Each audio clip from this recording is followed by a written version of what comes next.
Have you ever wondered why, despite working hard every single day, chasing the so-called American dream, you still feel trapped in the cycle of debt, bills, and a job that never really sets you free? Over 100 years ago, Wallace D. Wattles revealed a shocking truth. Getting rich isn't about luck, and it isn't a privilege reserved for a few. It's a science, and anyone can learn it. His book, The Science of Getting Rich, shows us that wealth begins in the way you think, in your ability to envision and truly believe in a prosperous life before it actually happens. This isn't just about blind positive thinking. It's a scientific principle of thought, belief, and action. If you follow it correctly, wealth is inevitable. In this video, we're going to uncover the most powerful principles from this timeless classic, and more importantly, how you can apply them to your own life today, right here in America in 2025, a land full of opportunities, but also full of distractions that lead many people astray.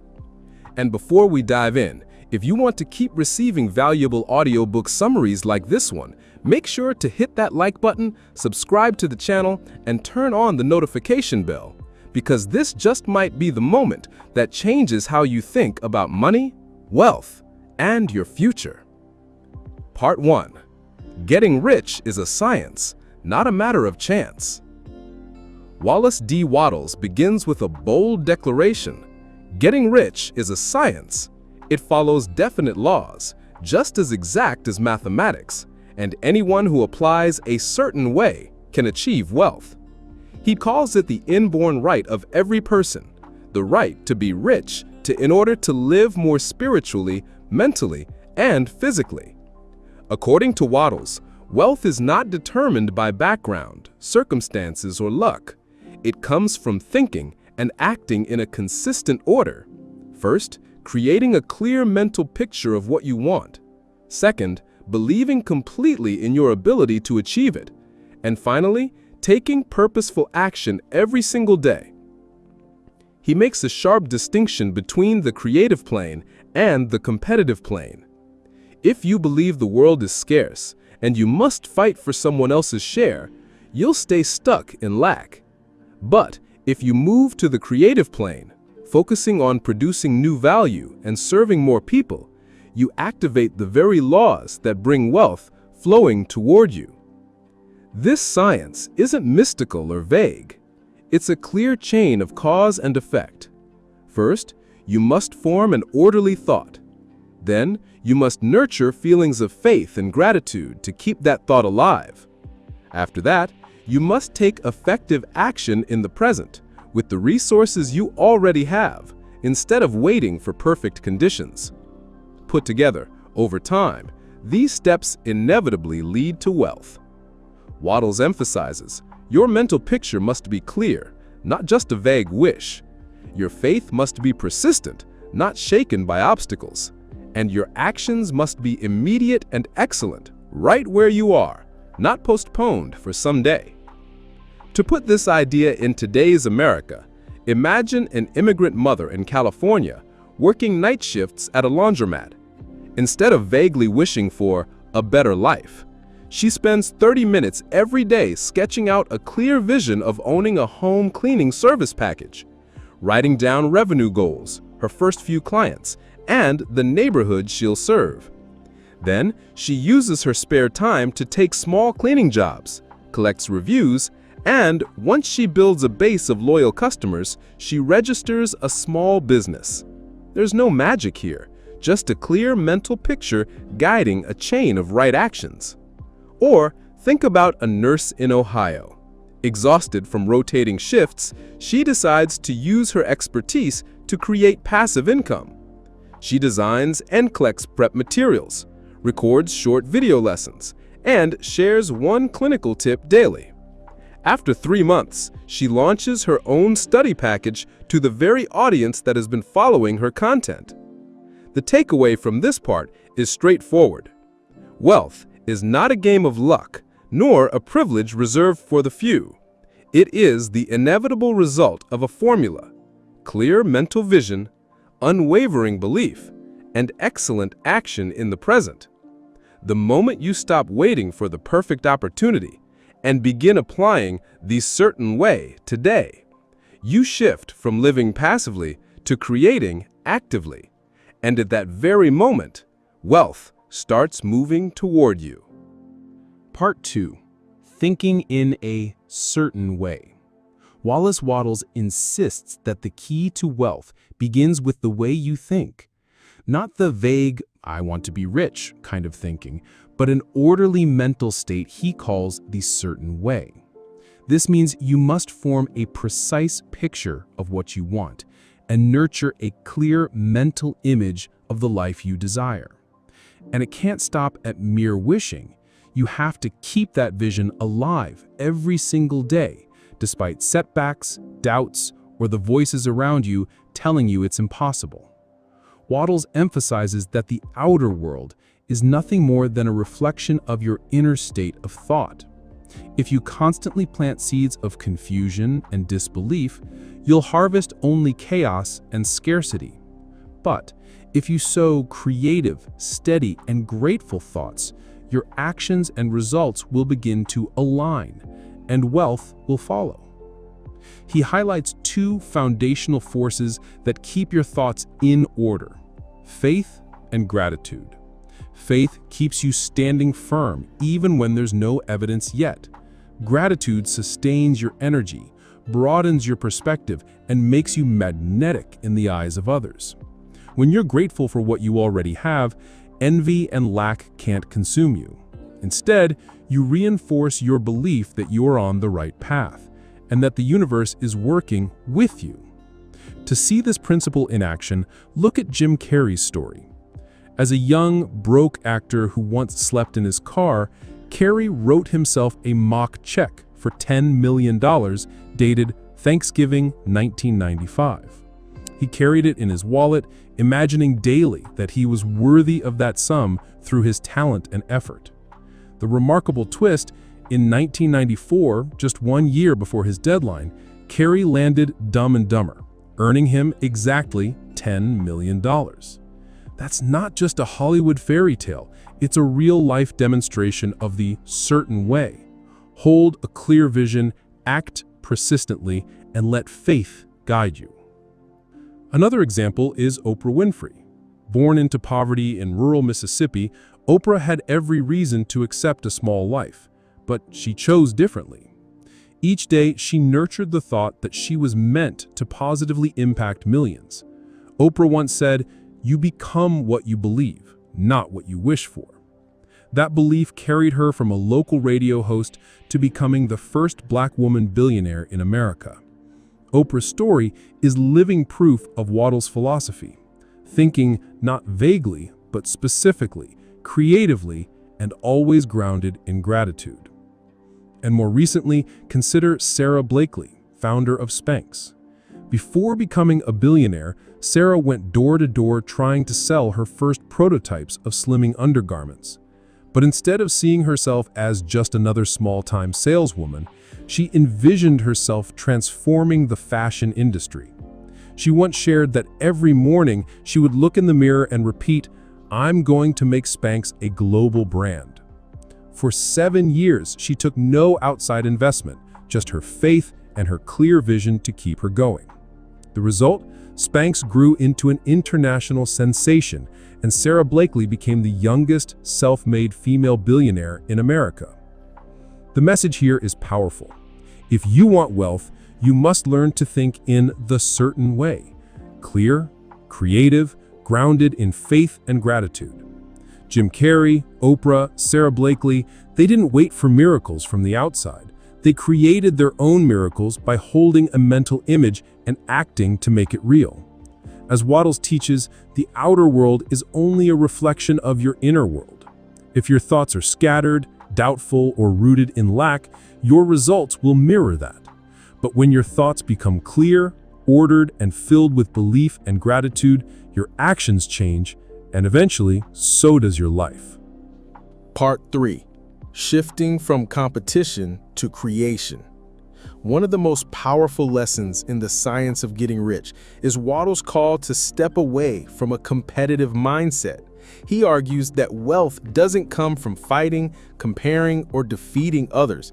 It comes from creating new value. When you compete, you believe resources are limited, that for you to win, someone else must lose. But when you create, you expand the pie.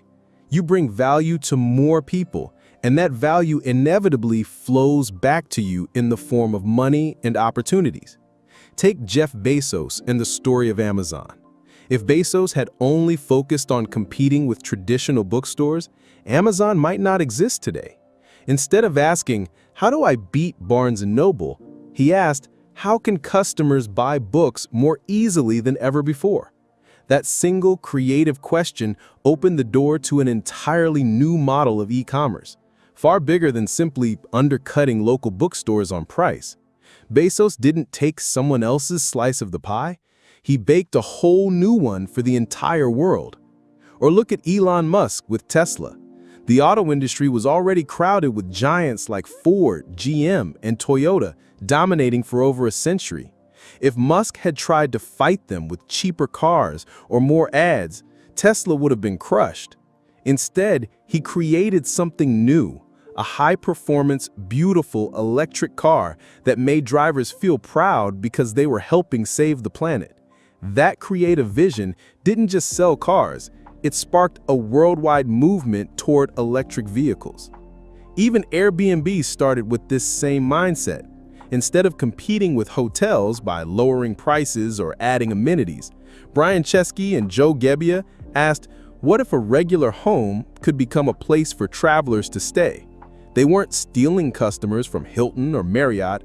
They created an entirely new market for travel and hospitality. The result? Airbnb transformed the way the whole world experiences lodging. Wattles' message couldn't be clearer. If you stay stuck in competition, you're playing in a small, limited box. But when you shift to creation, you step outside that box. You build new markets, new opportunities, and wealth flows toward you without needing to take it from anyone else. Remember, the world doesn't reward those who fight over scraps. It rewards those who dare to create value that didn't exist before. Part 4. Faith and Gratitude. Wallace Wattles emphasizes that wealth doesn't just come from thought and action. It rests on two foundational forces, faith and gratitude. He believed that when you hold an unshakable faith that wealth is your natural right and that the universe will respond if you act in a certain way, you unlock a tremendous source of mental power. Faith transforms ordinary actions into confident, decisive ones. Gratitude keeps your mind aligned with abundance instead of fear and scarcity.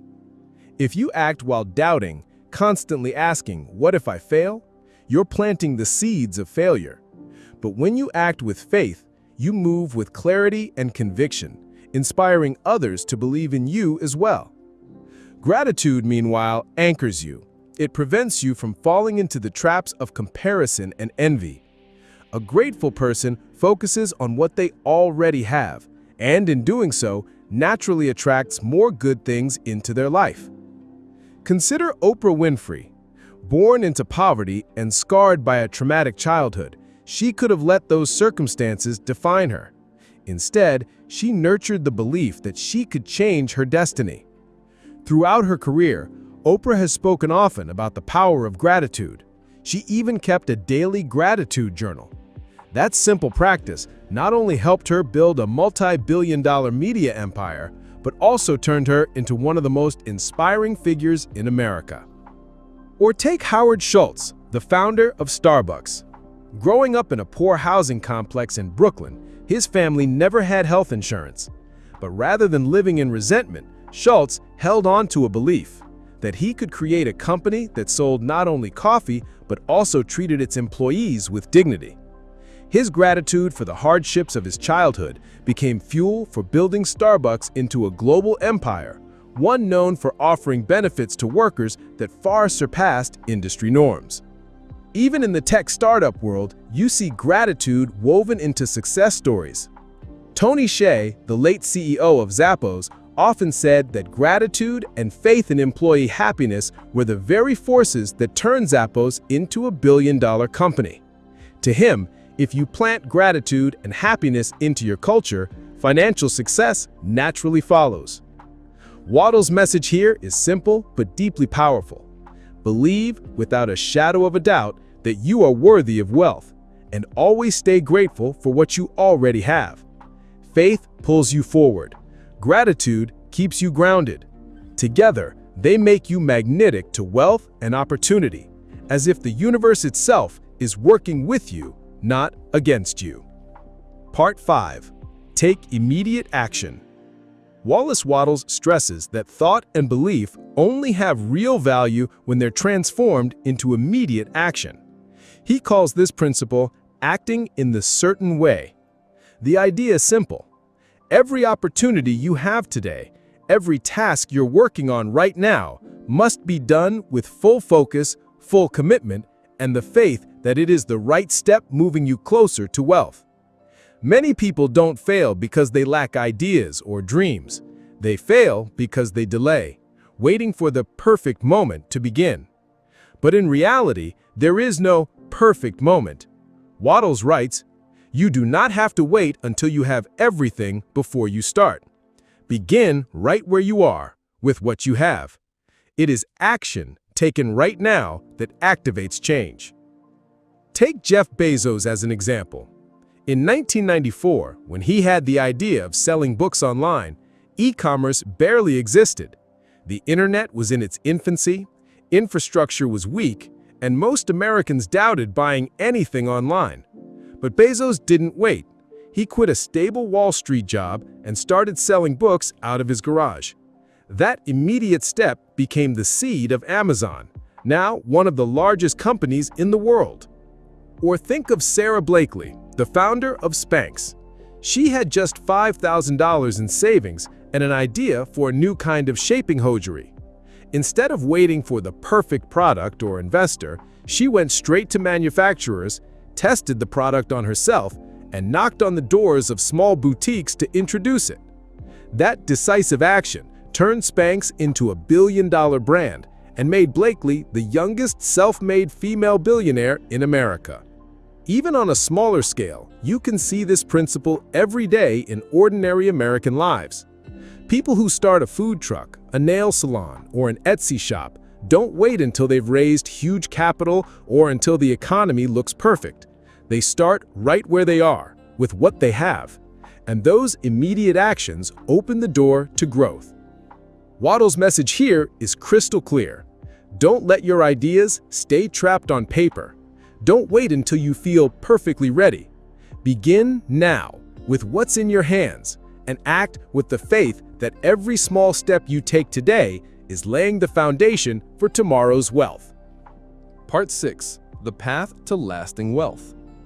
One of the most important ideas Wallace Wattles emphasizes in The Science of Getting Rich is this: true wealth doesn't come from taking or competing with others. It comes from creating value for the world.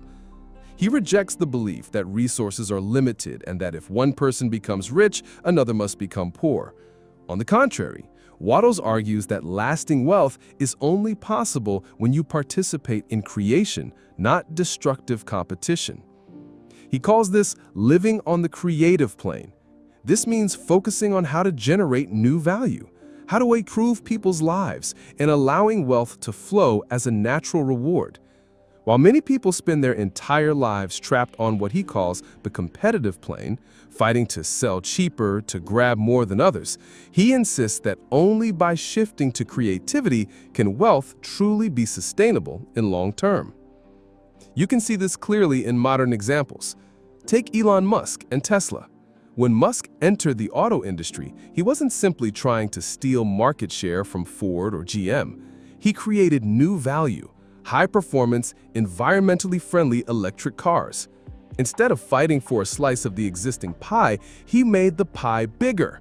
As a result, Tesla became a company worth hundreds of billions of dollars while reshaping the entire American auto industry. Another example is Howard Schultz with Starbucks. Before Starbucks was everywhere, Americans often saw coffee as just a cheap, quick pick-me-up. Schultz painted a third place, a space outside of home and work, turning coffee into an experience and a lifestyle. He didn't just take customers from Dunkin' or McDonald's, he opened up a whole new segment, adding value for consumers. Even in small businesses, the principle still holds true. A local bakery thrives not by undercutting prices, but by creating unique flavors, warm experiences, and a sense of community that keeps customers coming back. That creativity builds real value, and sustainable profit naturally follows. Wattles' ultimate message is simple but powerful. Real wealth comes from the value you bring to others. The more people you serve, the more you will receive in return. When you live and work from a place of creativity, you not only build prosperity for yourself, but also expand opportunities for others. And that is the true path to lasting wealth. The science of getting rich reminds us that wealth is not just about money. It's about how you think, what you believe, and the value you create for the world. When you live on the creative plane instead of the competitive one, wealth flows as a natural consequence. If this summary inspired you, don't forget to like the video, subscribe to the channel, and hit the notification bell so you won't miss the next audiobook summary. Remember, wealth isn't a destination, it's a journey, and that journey begins with the way you think today. Just think about it. You live in one of the wealthiest countries in the world. Opportunities are everywhere. Stories of people going from nothing to millionaire flood the media. So why is it that after years of hard work, you still feel like you're just spinning in circles, buried under bills, debt, and dreams that never seem to take shape? Over a century ago, thinker William Walker Atkinson recognized this very paradox. He said that the secret of success doesn't lie in circumstances, and it isn't about luck. It lies within you, in the will you cultivate, the focus you maintain, and the belief you place in yourself. If you've ever felt exhausted by the nagging thought that you're missing something, then the secret of success is the mirror that reflects the truth. And in this video, we'll uncover those secrets together. And hey, if you're also on a journey of shifting your mindset, seeking freedom, and building a wealthier life, both financially and spiritually, make sure to hit like and subscribe. This is where you'll find ideas, books, and stories that can help you rewrite your own life. Part 1. Willpower, the engine of success. William Walker Atkinson begins The Secret of Success with a bold statement. Every great achievement in life starts with the power of will. Not with raw intelligence, not with random opportunity, and certainly not with luck, but with the ability to take consistent action even when circumstances seem to be stacked against you. He compares willpower to the engine of life's machine. You might own a shiny car with a powerful V8, but without fuel, it's nothing more than a block of steel sitting in the garage. People are the same. You can be smart, well-educated, or come from a privileged background, but without willpower, all of that remains untapped potential. What sets Atkinson apart is that he doesn't see willpower as a gift you're born with. Instead, he views it like a muscle. The more you use it, the stronger it becomes. Every time you push past laziness to finish what matters, every time you overcome fear to take the next step, that's when your willpower muscle is being trained. And just like going to the gym, this strength doesn't come from one explosive effort, but from steady, consistent practice day after day. America itself has proven this truth countless times. Look at immigrant communities, people who arrived with nothing, no money, no connections, often not even fluent English, yet through relentless work, through the determination to open a small shop and then grow it step by step, they built better lives for the next generation. Not because they were luckier than anyone else, but because willpower drove them to act even when exhausted. And perhaps the clearest proof is Thomas Edison. He wasn't just an inventor, he was the living embodiment of the resilient willpower Atkinson admired. As a child, Edison's teachers labeled him too stupid to learn anything and forced him out of school. He taught himself, took odd jobs to fund his experiments, selling newspapers on trains, doing manual labor, and never stopped pursuing his passion. When he set out to invent the electric light bulb, Edison didn't fail a handful of times. He failed more than 1,000 times. Others called it failure, but he said, "I have not failed. I've just found 1,000 ways that won't work."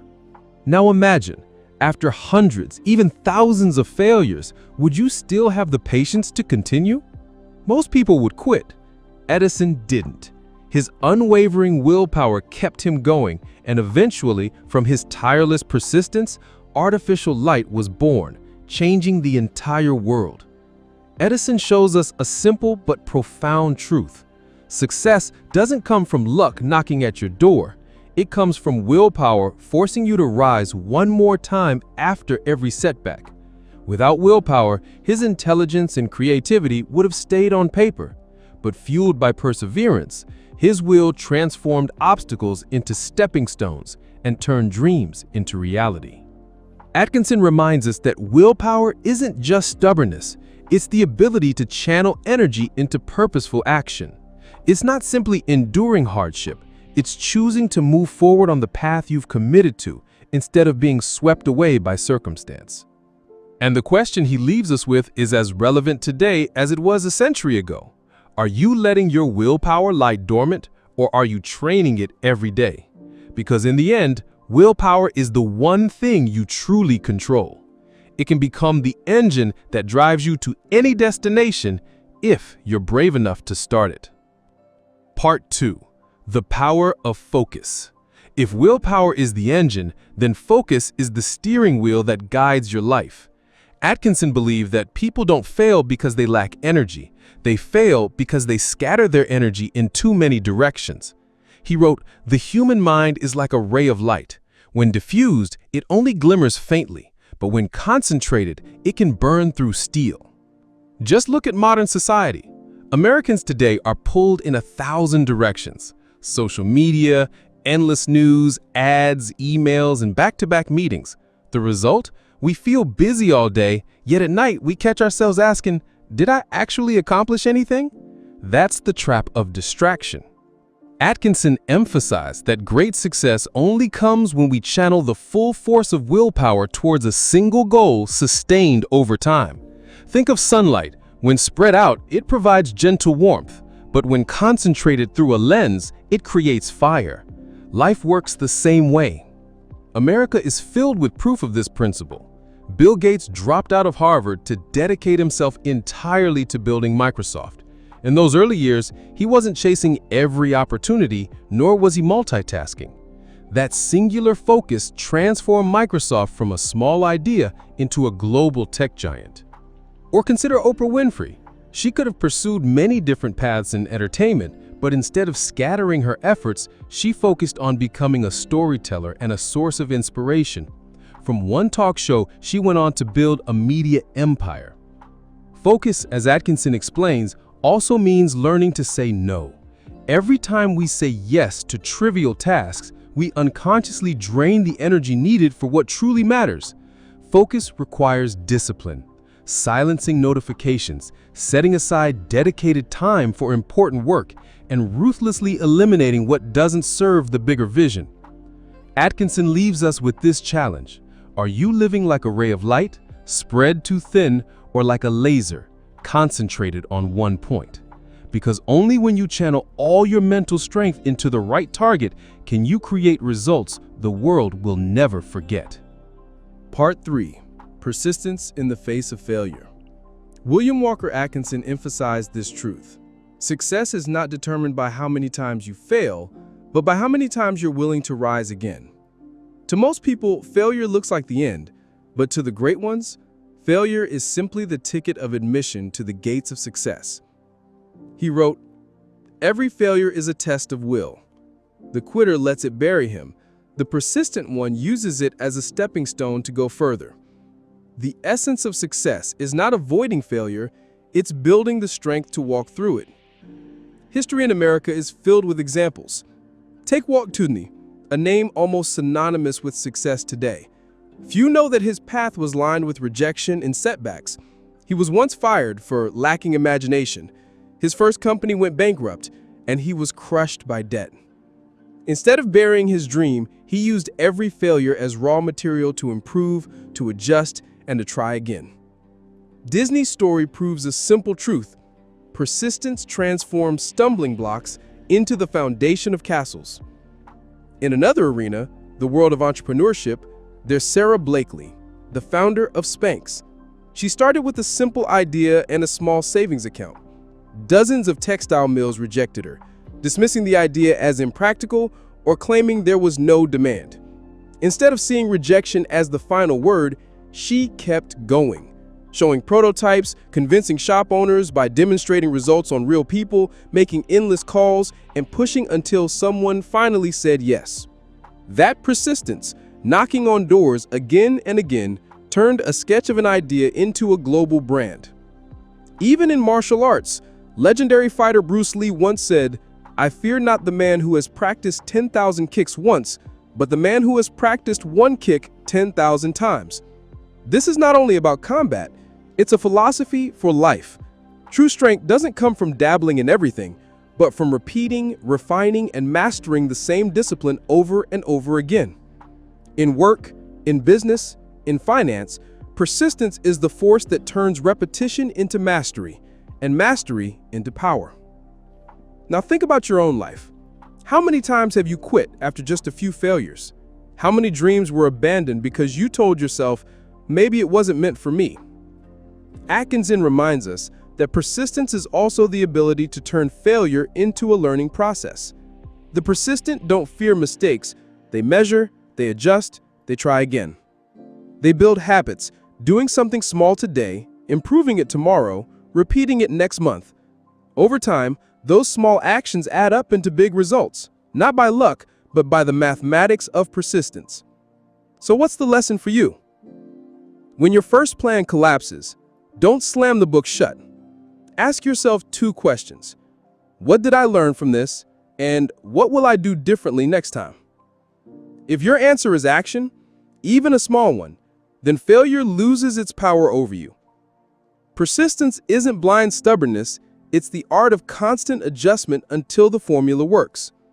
And the question Atkinson leaves us with is timeless. Will you let failure be proof that you can't? Or will you use it as practice to sharpen your will until you become the master of the path you've chosen? Part 4. Belief in yourself. William Walker Atkinson declared that no one can go far without belief in themselves. Every lasting success begins with an inner conviction, the belief that you are worthy, you are capable, and you will find a way. He wrote, "The outer world always reflects your inner belief. If you see yourself as small, the world will shrink you. If you dare to believe in your worth, the world will open its doors." Belief is not an illusion. It's the guiding flame when no one else can see the light. Take Howard Schultz, the legendary CEO of Starbucks. Born to a poor immigrant family in Brooklyn, his father drove trucks and often lost jobs, leaving the family in despair. By all appearances, Schultz's future should have been limited, but he believed he could break the cycle of poverty. That belief carried him to become the first in his family to attend college and later to transform a small coffee shop into the global brand Starbucks. Belief didn't change his circumstances overnight, but it gave him the strength to seize opportunity when it appeared. Or look at Michael Jordan. In high school, he was cut from the varsity basketball team.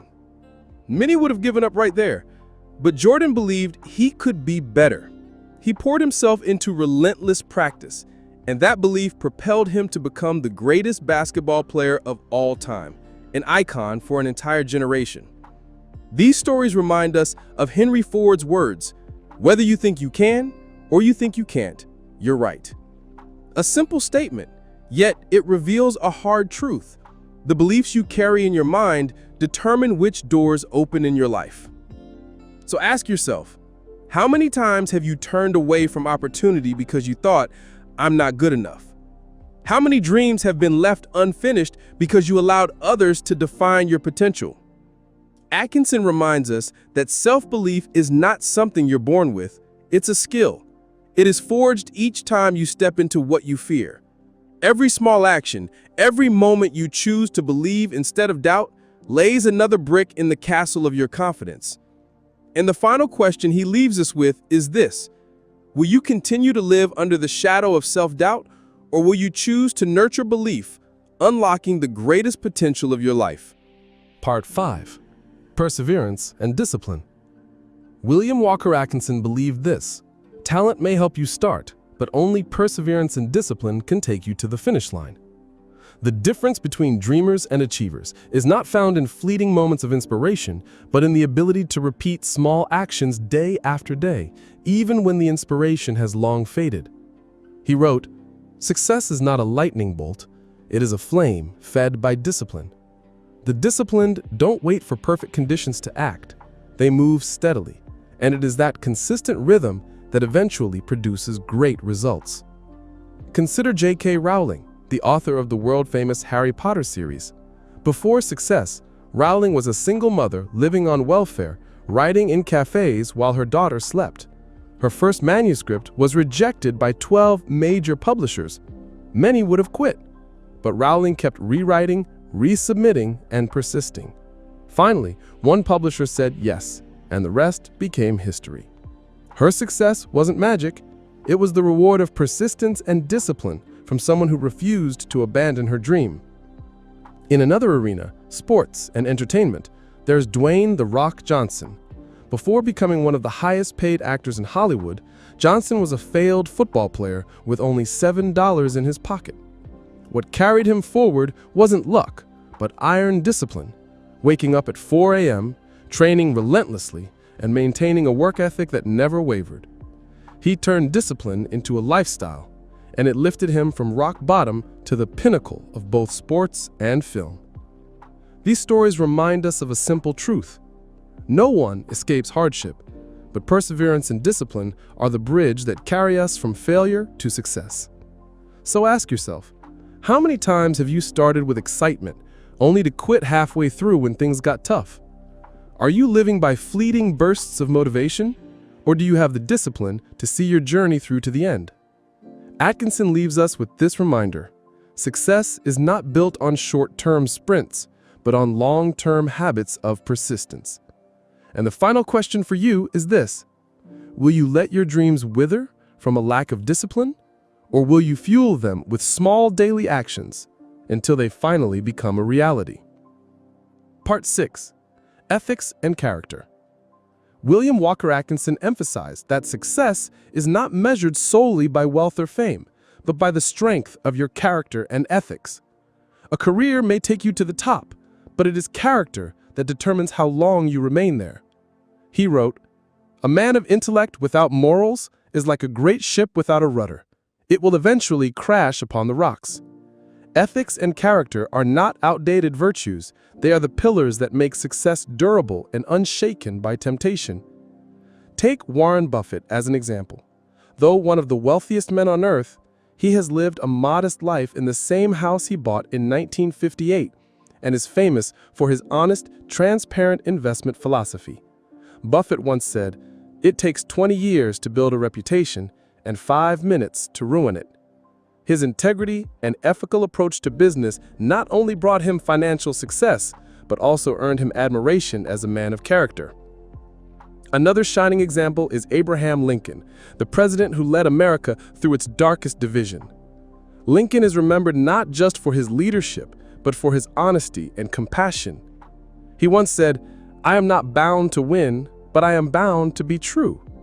I am not bound to succeed, but I am bound to live by the light I have." His words reveal a timeless truth.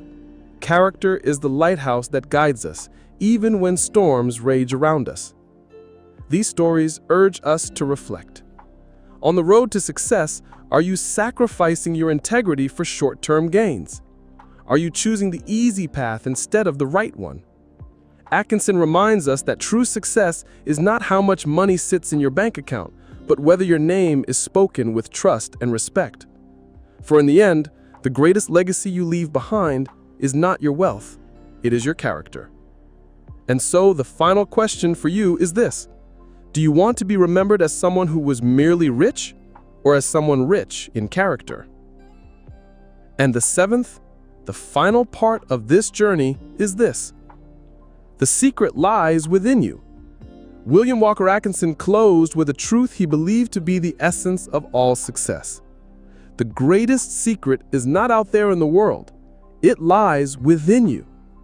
He wrote, "Every human being carries within them a power yet to be awakened. The unsuccessful let it sleep. The successful learn to stir it. And the only difference is choice. Will you let life define you, or will you define yourself?" Look around America today. People are chasing after the newest hacks, quick, rich formulas, and shiny promises that a single course or shortcut will change everything. But Atkinson pointed out that everything you need, perseverance, belief, the ability to act, ethics, and resilience, has always been within you. Books and mentors may serve as mirrors, but the true key has been in your hands all along. And here's the hard truth: no one can live your life for you. No one can walk your path. Success doesn't come from waiting for someone else to open the door. It comes from having the courage to take the first step, even when your legs are trembling. Atkinson wanted us to understand that success is not a gift, but a state of mind that must be cultivated daily. Once you accept that the secret lies within you, there are no limits to what you can achieve. So here's the final question for you. Will you keep searching outside for answers, or will you dare to look within and begin rewriting your own success story starting today? Have you ever felt stuck in an endless loop, working a 9-to-5 job, paying off credit card debt, waiting for payday, yet never feeling like it's enough? In America, they call this the American dream, but for many, it feels more like a golden cage. You have the job, the house, the car, yet you lack freedom, and true happiness seems out of reach. Naval Ravikant, one of Silicon Valley's most famous investors and thinkers, once said, "Wealth is freedom. True wealth isn't just about having money, it's about living life on your own terms, with peace of mind and genuine joy." In this video, I'll share the most powerful lessons from the Almanack of Naval Ravikant, so you can not only learn how to build lasting wealth, but also discover happiness along the way. And before we dive in, don't forget to hit like and follow this channel so you won't miss any of the best book summaries that help you create both wealth and happiness for yourself. Part 1. The Wealth Mindset. Naval Ravikant has a very clear perspective.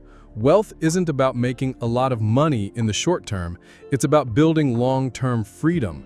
In America, many people still think wealth means having a 6-figure salary, driving a Tesla, or living in a big suburban home.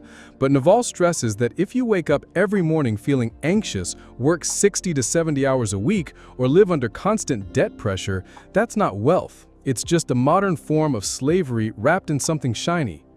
Naval makes a sharp distinction between wealth and money. Money is simply a tool of exchange.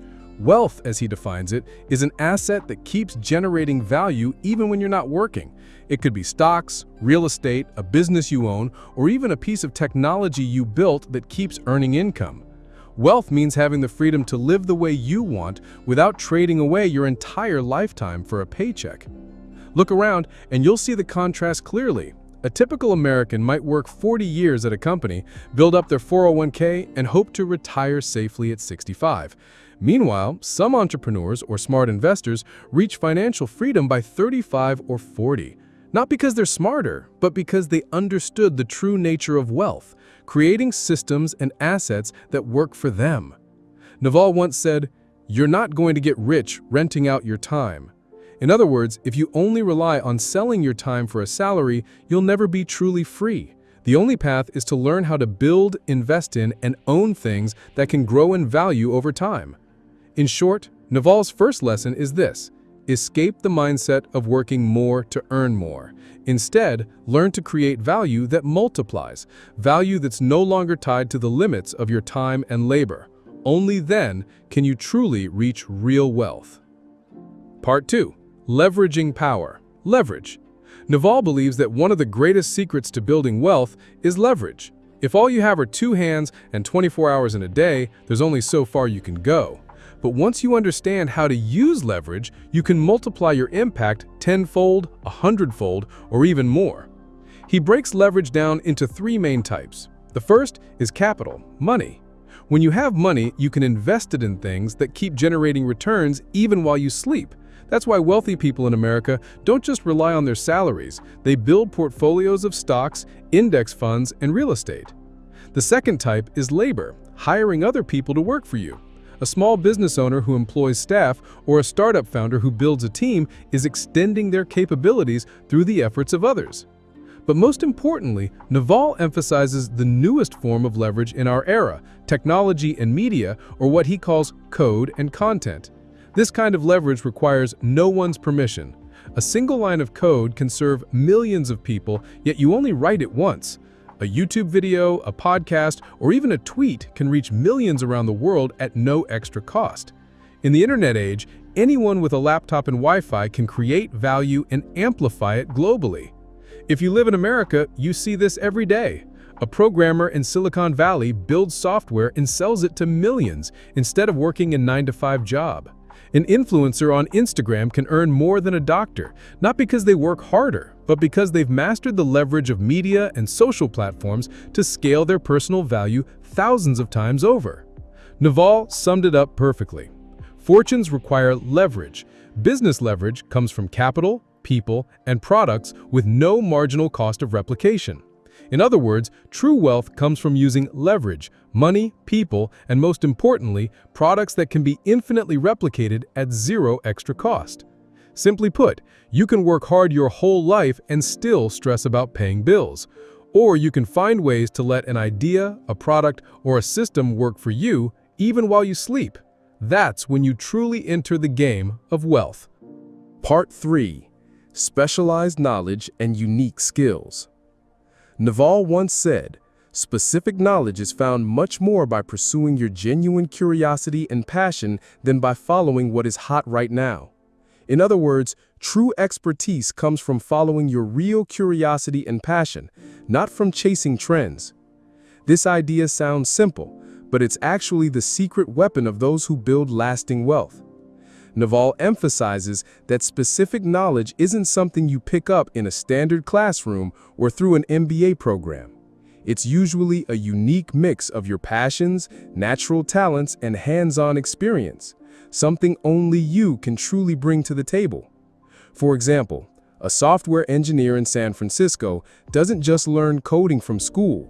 They spend thousands of hours tinkering, building side projects, and testing out ideas.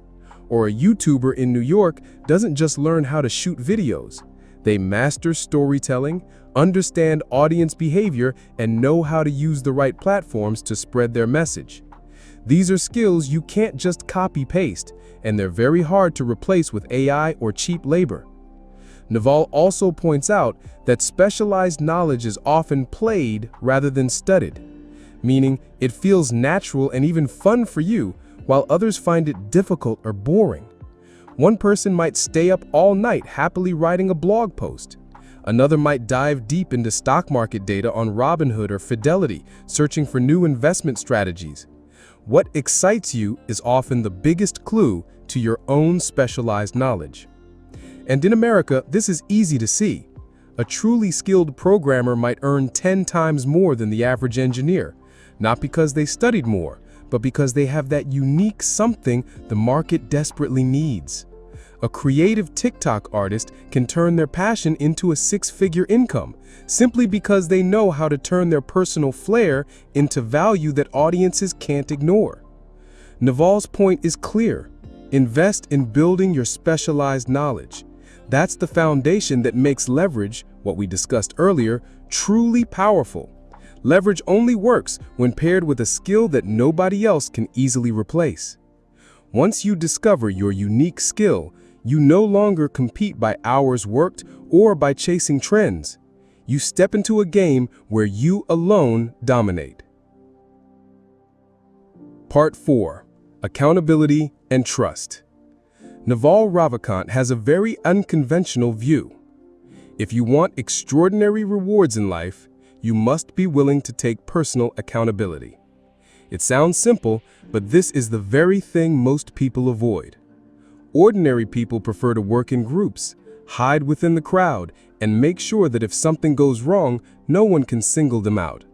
But great entrepreneurs, founders, and successful investors do the opposite. They publicly attach their name and reputation to their decisions and their creations. Naval puts it this way: society will reward you most generously if you're willing to be accountable. When you put your name behind a company, a brand, or an idea, you not only create trust, you also open the door to outsized rewards. In America, you see this clearly. Steve Jobs wasn't just the person running Apple. He became the soul of the company, the reason customers believed in it. Elon Musk doesn't just build Tesla and SpaceX. He is the symbol of trust for investors, even though that also means he takes on massive criticism and pressure. On the other hand, if you only want to stay safe and anonymous, you'll never receive rewards proportional to the risks you're willing to bear. Even in everyday life, this principle shows up. On LinkedIn or Twitter, many people build personal brands by sharing knowledge and opinions, putting their own face and name behind them. Later, when they launch a startup or a service, customers are eager to trust them because they already recognize the credibility behind the name.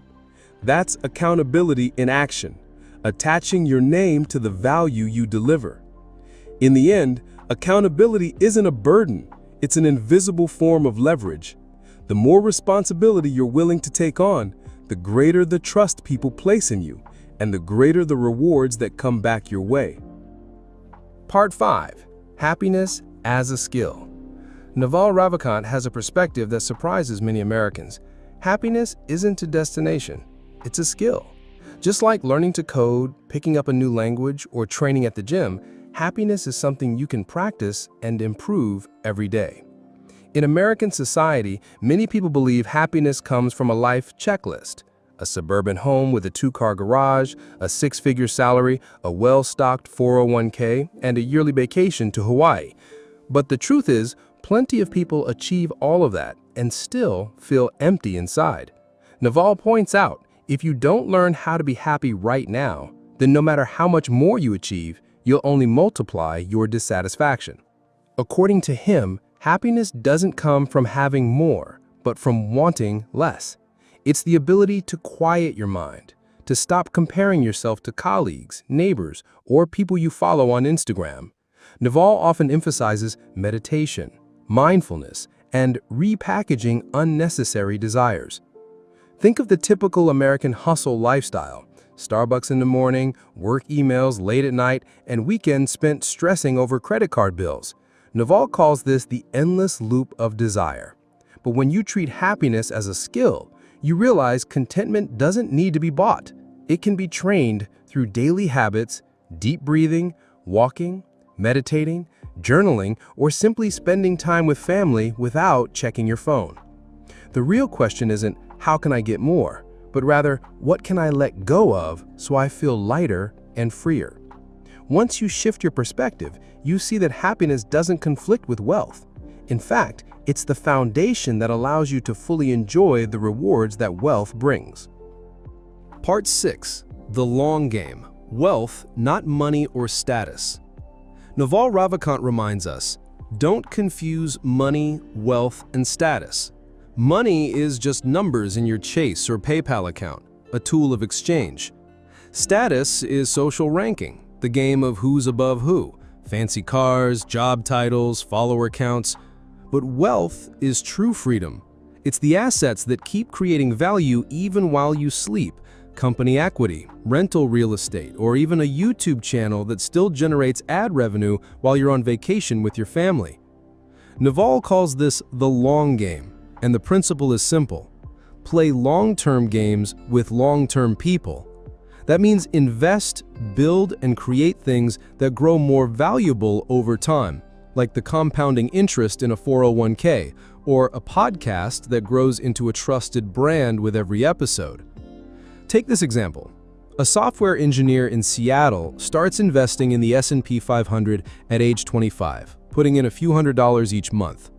His friend, the same age, jumps in and out of meme stocks on Robinhood, winning some, losing some, glued to every red and green candlestick.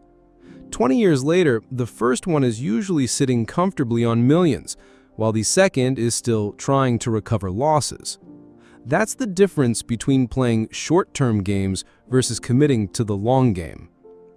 Naval also points out that income structure often makes the biggest difference. An employee might earn $150,000 a year, but if they rely only on salary, they'll always need to keep working. Meanwhile, another person accepts a lower salary in exchange for equity in a startup or builds an app for the App Store.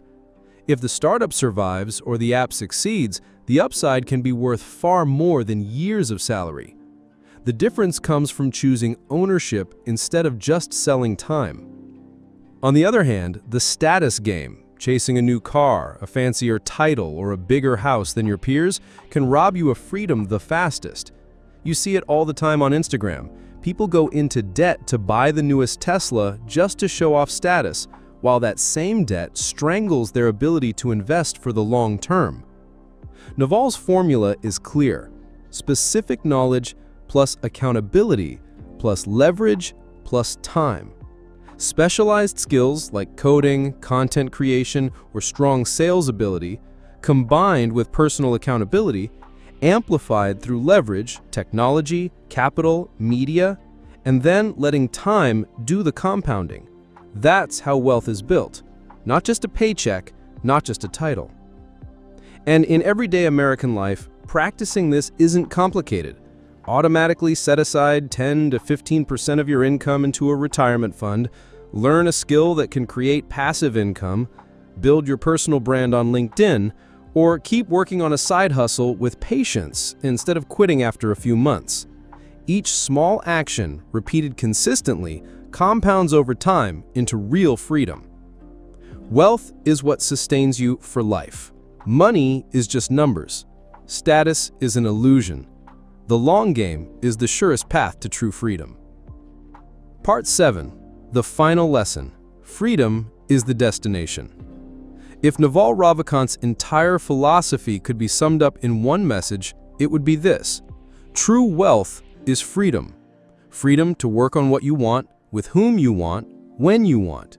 Money is just a tool. Status is just an illusion. Freedom is the ultimate reward.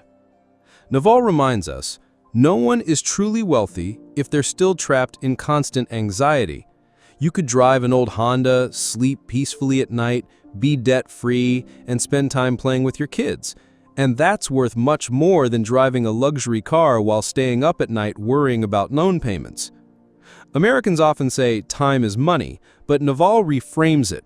Time is life. That's why he places happiness on the same level as wealth. If you don't learn to appreciate the simple things, a quiet afternoon, a family dinner, the feeling of being healthy when you wake up, then you'll always be stuck in the endless game of ambition. Wealth may give you the means, but happiness makes life truly worth living. The ultimate message of the Almanack of Naval Ravikant is this: play long-term games with long-term people built on character and discipline. Accumulate the things that cannot be taken away: knowledge, reputation, meaningful relationships. And always remember, wealth is not the destination. It's simply the vehicle that allows you to live freely, fully, and happily. If you found the lessons from the Almanack of Naval Ravikant helpful, don't forget to like this video and follow the channel so you won't miss more of the best book summaries. Wishing you the best on your journey towards freedom and happiness. Most of us believe that wealth is the result of luck, a perfectly timed investment, or a stroke of genius. But Scott Galloway, renowned NYU professor and successful entrepreneur, argues that wealth isn't a mystery. It's an equation, a simple formula where each variable represents a choice you make in life: what you study, how you save, how you invest, and most importantly, whether you have the patience to wait. Here's the fascinating part. If you change even a single variable in this equation, the financial outcome of your entire life can look completely different. And the Algebra of Wealth is the roadmap that shows you how. In this video, we'll break down the 5 biggest lessons from the book, revealing that wealth isn't something distant or unattainable. It's something you can calculate and achieve if you understand its algebra. If you're ready to discover the formula that can move you closer to financial freedom, hit like, subscribe, and turn on the notification bell so you don't miss more great books on investing and personal growth. Part 1. Wealth is freedom, not flash. Scott Galloway begins with a definition of wealth that's very different than what many Americans typically believe. In modern society, wealth is often associated with flashy displays, the latest Tesla, a 5-bedroom home in the suburbs, or luxury vacations in Hawaii posted endlessly on Instagram. But according to him, those things are simply signs of spending money, not of being truly wealthy. At its core, real wealth is freedom of choice, the ability to decide what you do with your time and your life. In theory, that freedom comes from 2 things: eliminating financial constraints, not letting yourself be trapped by debt or crushing fixed expenses, accumulating income-generating assets, so your money works for you, producing income even when you stop working. This sounds simple, but it runs completely against common American spending habits.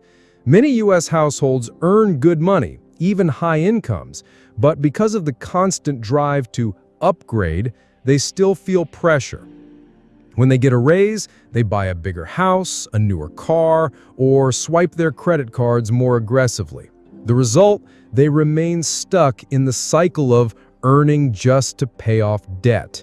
Scott offers a sharp perspective.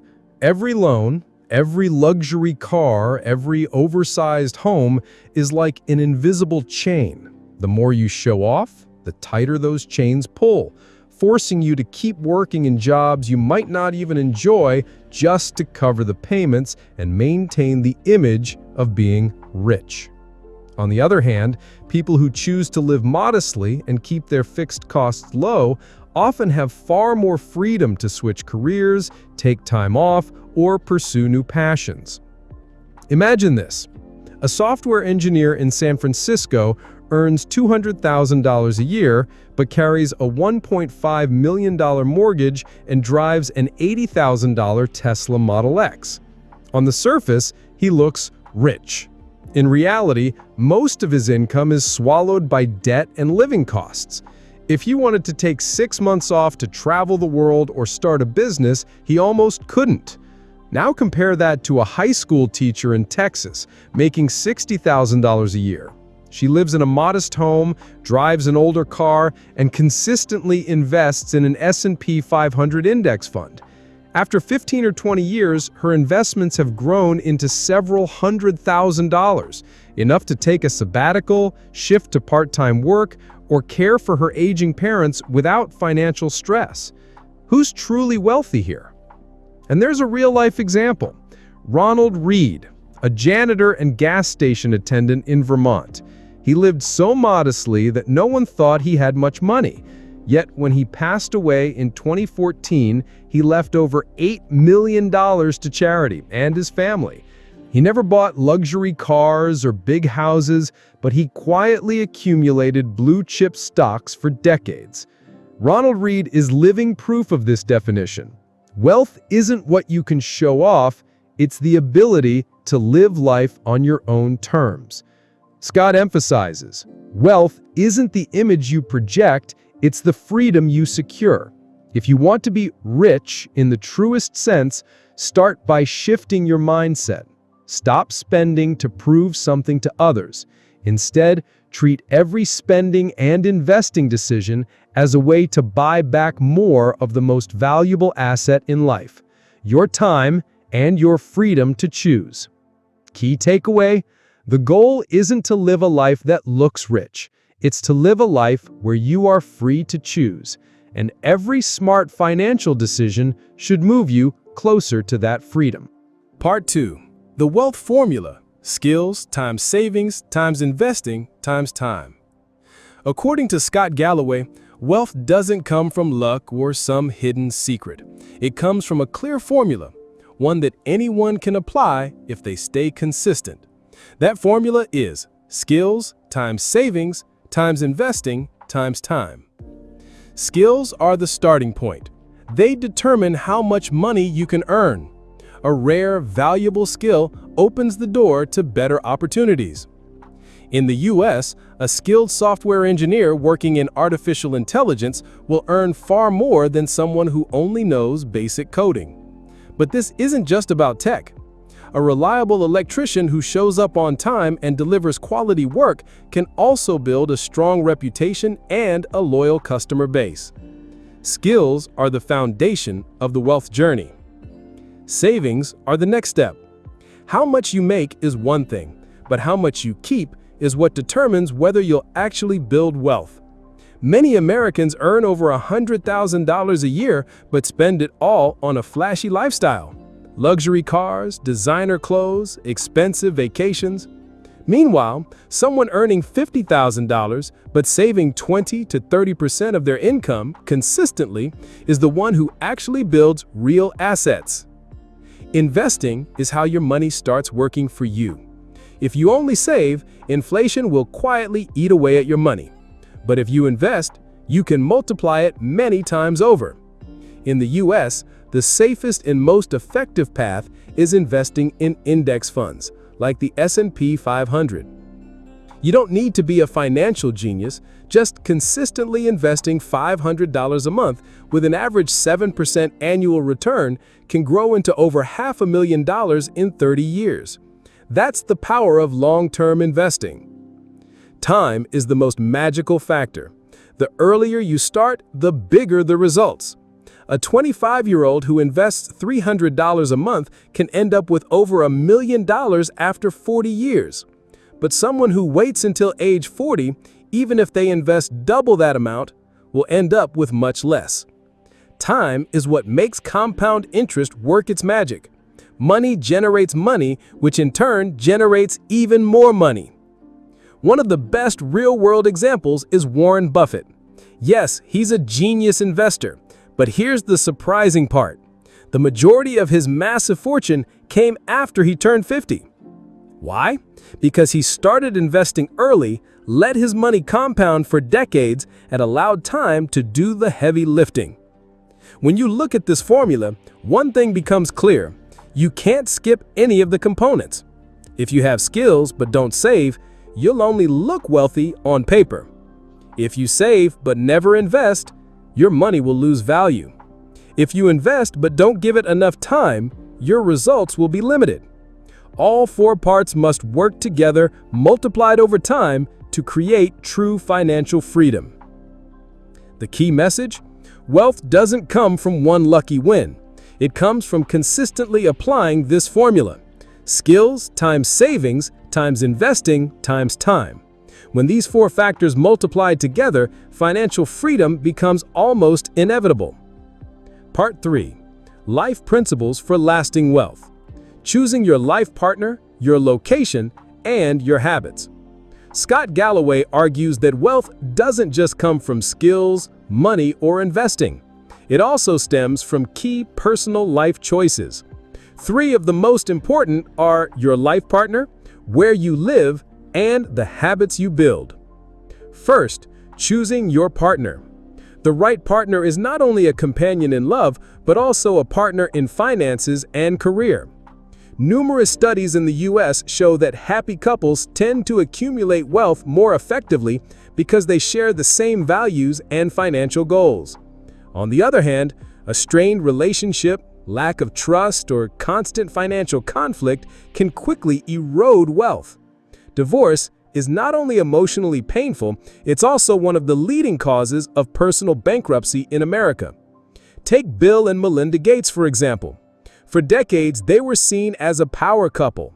By sharing goals and building a philanthropic foundation together, their wealth not only grew, but also found a sustainable purpose. It's a clear example that choosing the right partner can set you on a long-lasting path not just toward financial success, but also toward building a meaningful career and legacy. Second, choosing where you live. Your choice of location directly affects your costs, career opportunities, and quality of life. In the U.S., living in cities like New York or San Francisco comes with extremely high expenses. Rent, food, and services are all pricey. As a result, many people earning six-figure salaries still struggle paycheck to paycheck. Meanwhile, choosing growing cities like Austin, Texas, or Raleigh, North Carolina means much lower living costs while still offering strong career and income opportunities. A family that saves thousands of dollars each month by choosing a more affordable location can redirect that money into investments. Over time, the difference could add up to millions of dollars. In other words, you don't need to live in the flashiest city. You should live where you have the best chance to build wealth. Third, choosing your habits. Sustainable wealth doesn't come from one lucky lottery win. It comes from small habits repeated daily. The average American spends thousands of dollars a year on Starbucks coffee and other unnecessary purchases. Redirecting those small expenses into consistent investments over 20 to 30 years could add up to a significant fortune. Take exercise as an example. It may not seem financial, but good health boosts productivity, lowers medical costs, and extends your life so you can enjoy your wealth. Reading is another powerful habit. Successful investors like Warren Buffett and Charlie Munger spend hours a day reading and learning. That's no coincidence. It's a habit that compounds over time, building intellectual wealth alongside financial wealth. In short, lasting wealth isn't just about how much you earn, it's about how you live. Choose a partner who shares your goals, choose a place to live that balances opportunity and cost, choose habits that strengthen both your health and your finances. These choices may seem small, but together they create massive differences over a lifetime. Part 4. Modern Traps, Status, Bad Debt, and Get-Rich-Quick Promises. In today's world, building wealth isn't just about saving and investing. It's also about avoiding the modern traps that surround us. The three most common are chasing status, falling into bad debt, and believing get-rich-quick promises. First, the trap of status. In America, many people fall into the race of showing off luxury cars, big houses, designer goods, and fancy vacations. Social media has only amplified the pressure, making everyone want to appear as if they're living the high life. But the truth is, plenty of people driving brand new Mercedes are drowning in credit card debt. Scott Galloway puts it bluntly, truly wealthy people don't need to show off. They're wealthy because they have choices, not because of the car they drive. Research shows that many quiet millionaires in the US often drive modest cars like Toyotas or Fords. Instead of chasing appearances, they focus on building real assets. Second, the trap of bad debt. Debt isn't always bad. A low-interest mortgage on a reasonable home can be a smart tool, but high-interest credit card debt, often around 20% annually, is a wealth-destroying monster. Millions of Americans fall into this spiral by spending beyond their means, from unnecessary shopping to financing expensive vacations. For example, carrying a $10,000 balance on a credit card at 20% interest means paying an extra $2,000 a year just in interest. That's money that could have been invested in an index fund, growing your wealth instead of eroding it. Bad debt doesn't just cost you today, it steals your financial future. Third, the trap of get-rich-quick schemes. The modern world is full of sweet promises, overnight wealth courses, or guaranteed double-your-money investments, or crypto coins that claim to 100x your net worth. Countless Americans have lost everything chasing these so-called golden opportunities. A clear example was the crypto bubble of 2021. Many people borrowed money and even mortgaged their homes to buy obscure coins, hoping to get rich overnight. Within months, prices crashed by over 90%, leaving behind mountains of debt. The reality is simple. Sustainable wealth never comes from shortcuts. It comes from steady saving, long-term investing, and patience. In short, to build real wealth, you don't just need to know how to make money. You also need the discipline to say no to modern temptations. Don't chase status and end up living on debt. Don't let credit card interest turn you into prey. And don't fall for get-rich-quick promises. Real wealth isn't a sprint. It's a marathon of discipline and patience. Part 5. Money and Meaning. Why you're wealthy and what you do with that freedom. When it comes to wealth, many people stop at the numbers, how much you have in your bank account, your net worth, or how well your portfolio performs. But as Scott Galloway emphasizes, money isn't just a tool for accumulation, it's a vehicle for meaning. Wealth isn't just about having more money, it's about what you do with the freedom it gives you. When you reach financial independence, you gain the right to choose how you live. You can choose to work for passion, not just to pay bills. You can choose to spend more time with your family, invest in your health, or pursue dreams you once had to put aside. For example, many Americans who retire early through the FIRE movement, financial independence, retire early, don't just stop working to lounge on a beach. They spend time traveling across the US in RVs, launching small charities, or even starting businesses in fields they truly care about. Financial freedom isn't the end of work, it's the beginning of work with new meaning. So, what meaning are you seeking? For some, it's family, walking their kids to school each morning, or enjoying dinner together without worrying about deadlines. For others, it's community, using their financial resources to support social projects or charitable causes. And for some, it's about legacy, leaving behind not just wealth, but also knowledge, values, and opportunities for the next generation. One striking example is Warren Buffett. Despite his enormous fortune, he has lived in the same modest home in Omaha for decades. Buffett doesn't use money to prove himself, he uses it to contribute. Through the Giving Pledge, he is committed to giving away the majority of his wealth to charity. For him, wealth isn't about buying another yacht, it's about creating a lasting positive impact. The real question is, once you have freedom, how will you use it? If you don't have an answer, you risk falling into a cycle of meaningless spending, buying one more thing after another, but still feeling empty. Meaning doesn't automatically come with money. It comes when you actively define it and pursue it. Money gives you freedom, but meaning is what transforms wealth into happiness. Freedom without meaning is just emptiness. But once you discover why you want to be wealthy, that freedom becomes the power to live a truly fulfilling life. After all, The Algebra of Wealth is not just a book about getting rich, it's a formula for living. We've seen that wealth is not about showing off, but about freedom. It comes from combining skills, saving, investing, and time.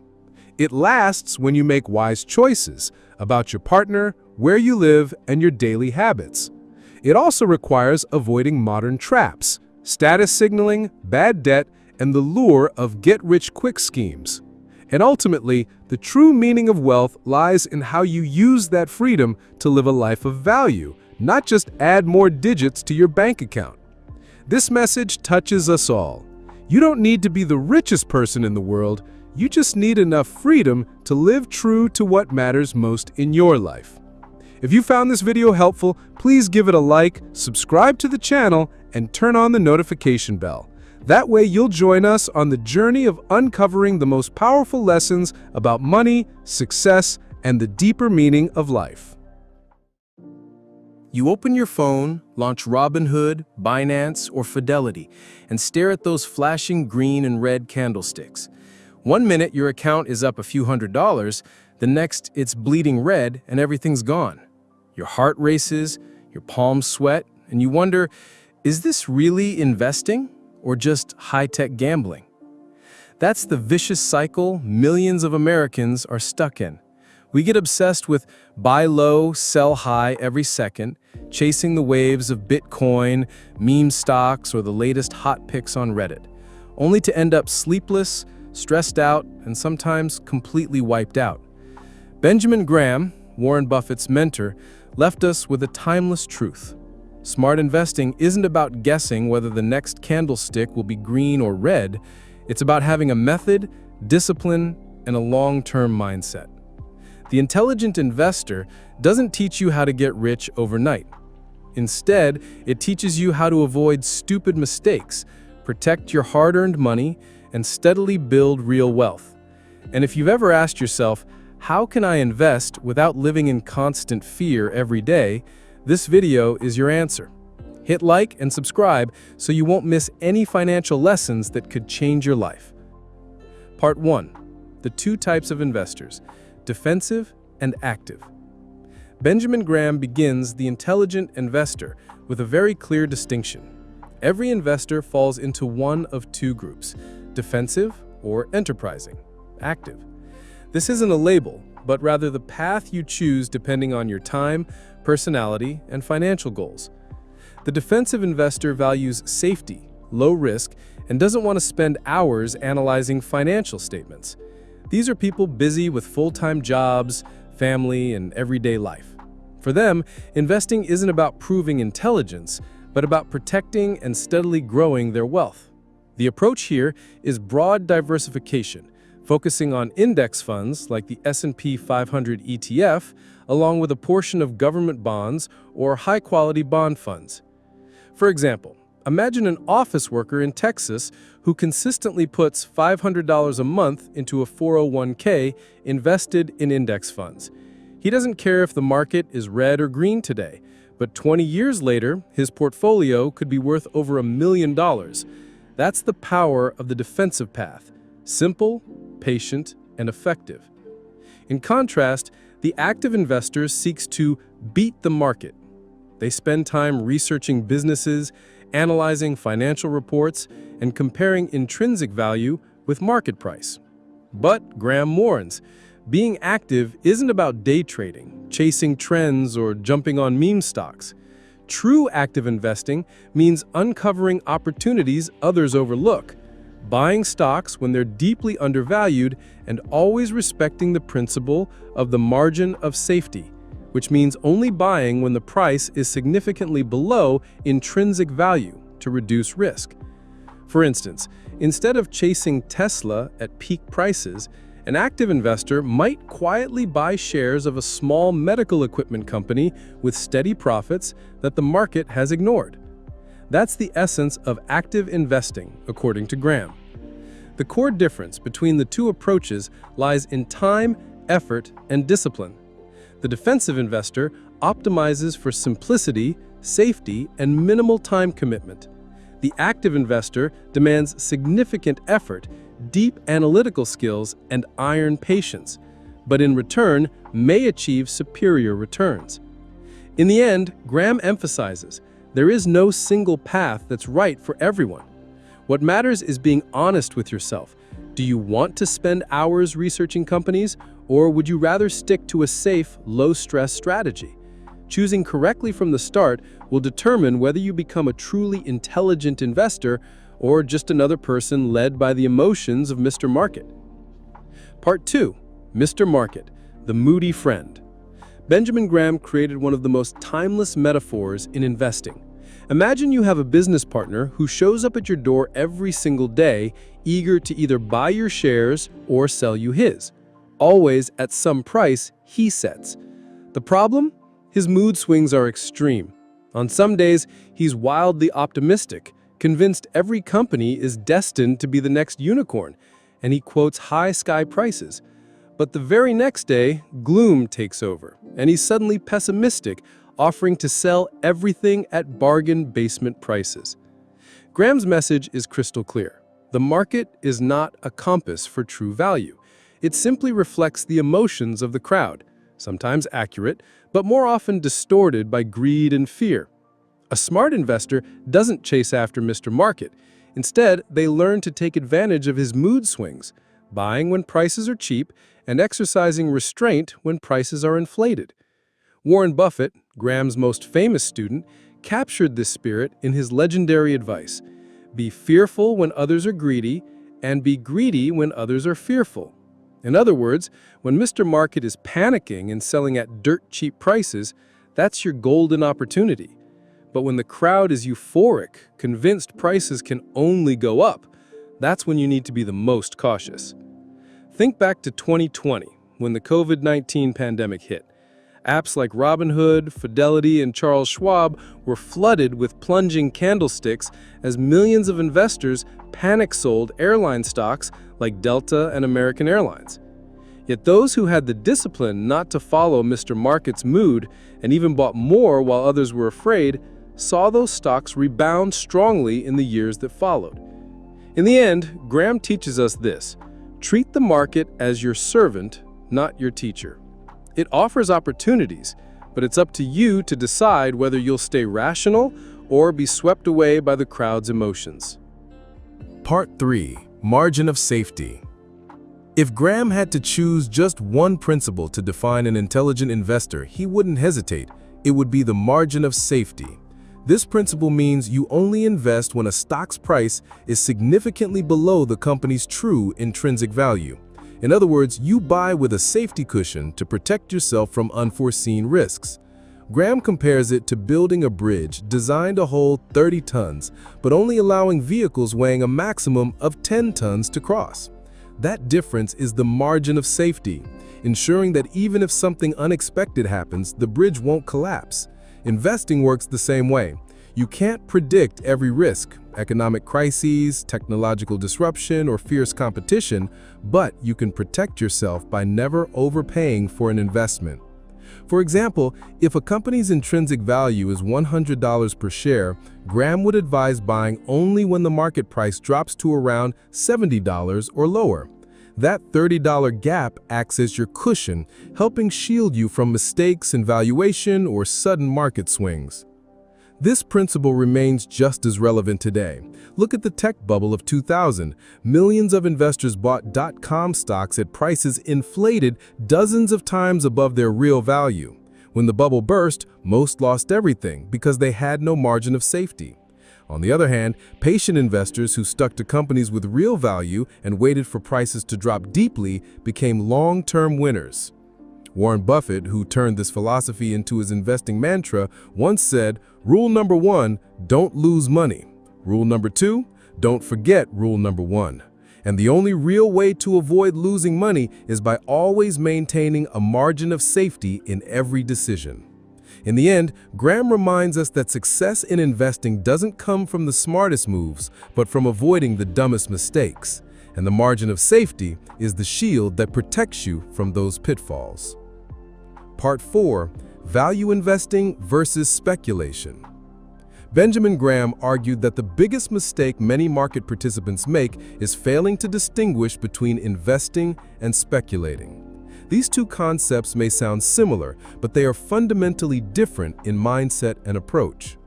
According to Graham, value investing means carefully analyzing a business, looking at financial statements, profitability, growth potential, and intrinsic value.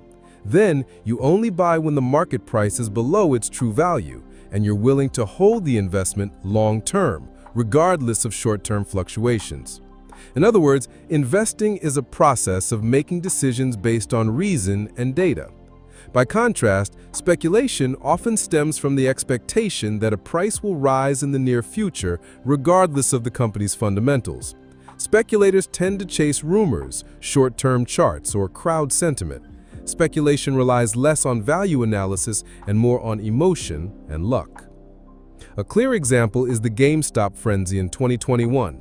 Millions of retail investors rushed to buy GameStop shares not because the company had sustainable profits, but because they believed prices would continue rising thanks to Reddit and media hype. That's pure speculation. Some lucky investors made quick profits, but many others bought at the peak and suffered heavy losses when the price collapsed. Meanwhile, value investors often take a contrarian approach. They may buy overlooked companies with solid financial foundations, durable competitive advantages, and market prices below intrinsic value. They're not looking for gains in weeks, but are willing to wait years for the investment to reflect its true worth. Graham emphasized that value investing doesn't promise quick wealth, but it protects you from the destruction that speculation can bring. Warren Buffett summed this up perfectly. Stocks aren't a game where people with IQ 160 beat people with IQ 130. What you need is the temperament to control your emotions and not become your own worst enemy. Part 5. Portfolio and Balance. Benjamin Graham believed that one of the most important principles of becoming an intelligent investor is maintaining balance in your portfolio. In other words, you shouldn't put all your money into stocks, nor should you keep everything in bonds or cash. Instead, allocate your assets wisely so you have both growth potential and protection when the market gets volatile. He suggested a basic formula: 50% stocks, 50% bonds. Depending on your risk tolerance, this ratio can shift. For example, 75% stocks and 25% bonds for someone willing to take on more risk, or 25% stocks and 75% bonds for a more defensive investor. The key point is that you should always have a portion of your assets in something safe, so you're not completely wiped out if the stock market crashes. Take the 2008 financial crisis as an example.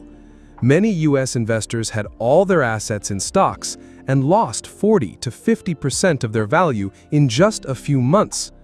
But those who kept a balanced portfolio with some government bonds or high-quality corporate bonds significantly reduced their losses and were able to stay afloat, ready to seize opportunities when the market recovered. Graham's reminder is clear: no one can predict what the market will do tomorrow, so maintaining balance in your portfolio is like wearing armor. It protects you from unexpected shocks. That's how an intelligent investor survives and thrives over the long term. Part 6. Discipline and Psychology, the investor's greatest enemy. Benjamin Graham emphasized that an investor's greatest enemy isn't the market, it's their own emotions. Greed when prices rise, fear when they fall. This cycle leads many people to buy at the top and sell at the bottom. He stressed that to become an intelligent investor, you must learn to control your psychology. Investing requires discipline, sticking to your strategy rather than letting short-term emotions take the lead. A disciplined investor patiently waits for opportunities, buys when prices are below intrinsic value, and is willing to stay on the sidelines when the market gets overheated.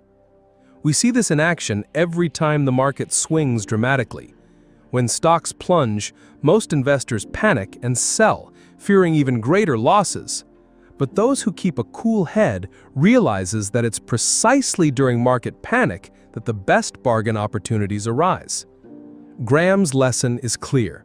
Smart investing isn't about trying to predict the market. It's about mastering yourself. If you can maintain discipline and control greed and fear, you've already overcome the toughest challenge on the path to becoming a successful investor. Part 7. The final lesson. Smart investing is patience. As the intelligent investor comes to a close, Benjamin Graham leaves us with a simple but profound message.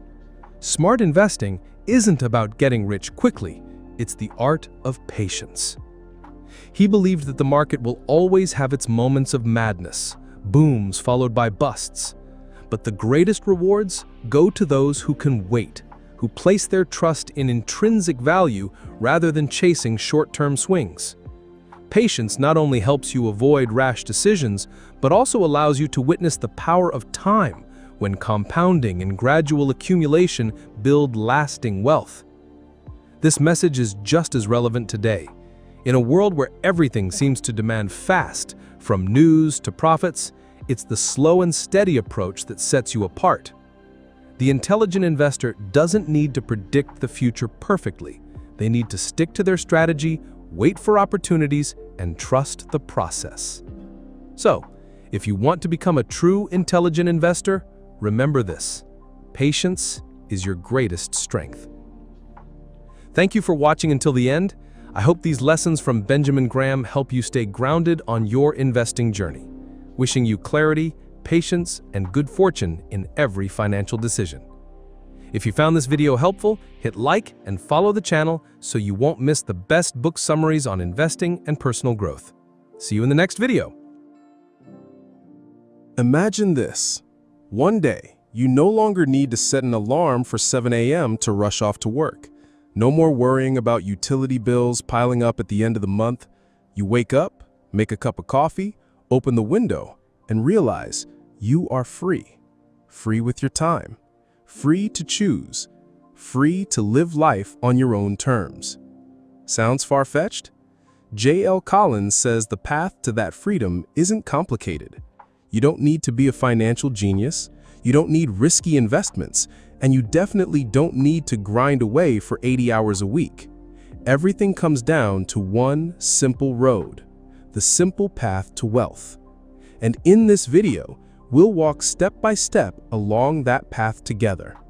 If you truly want to find financial freedom for yourself, hit like, subscribe, and turn on the notification bell right now, because the books I summarize here just might change your life. Part 1.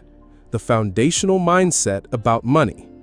The very first thing J.L. Collins wants us to understand is this: money isn't just numbers in a bank account. Money is freedom.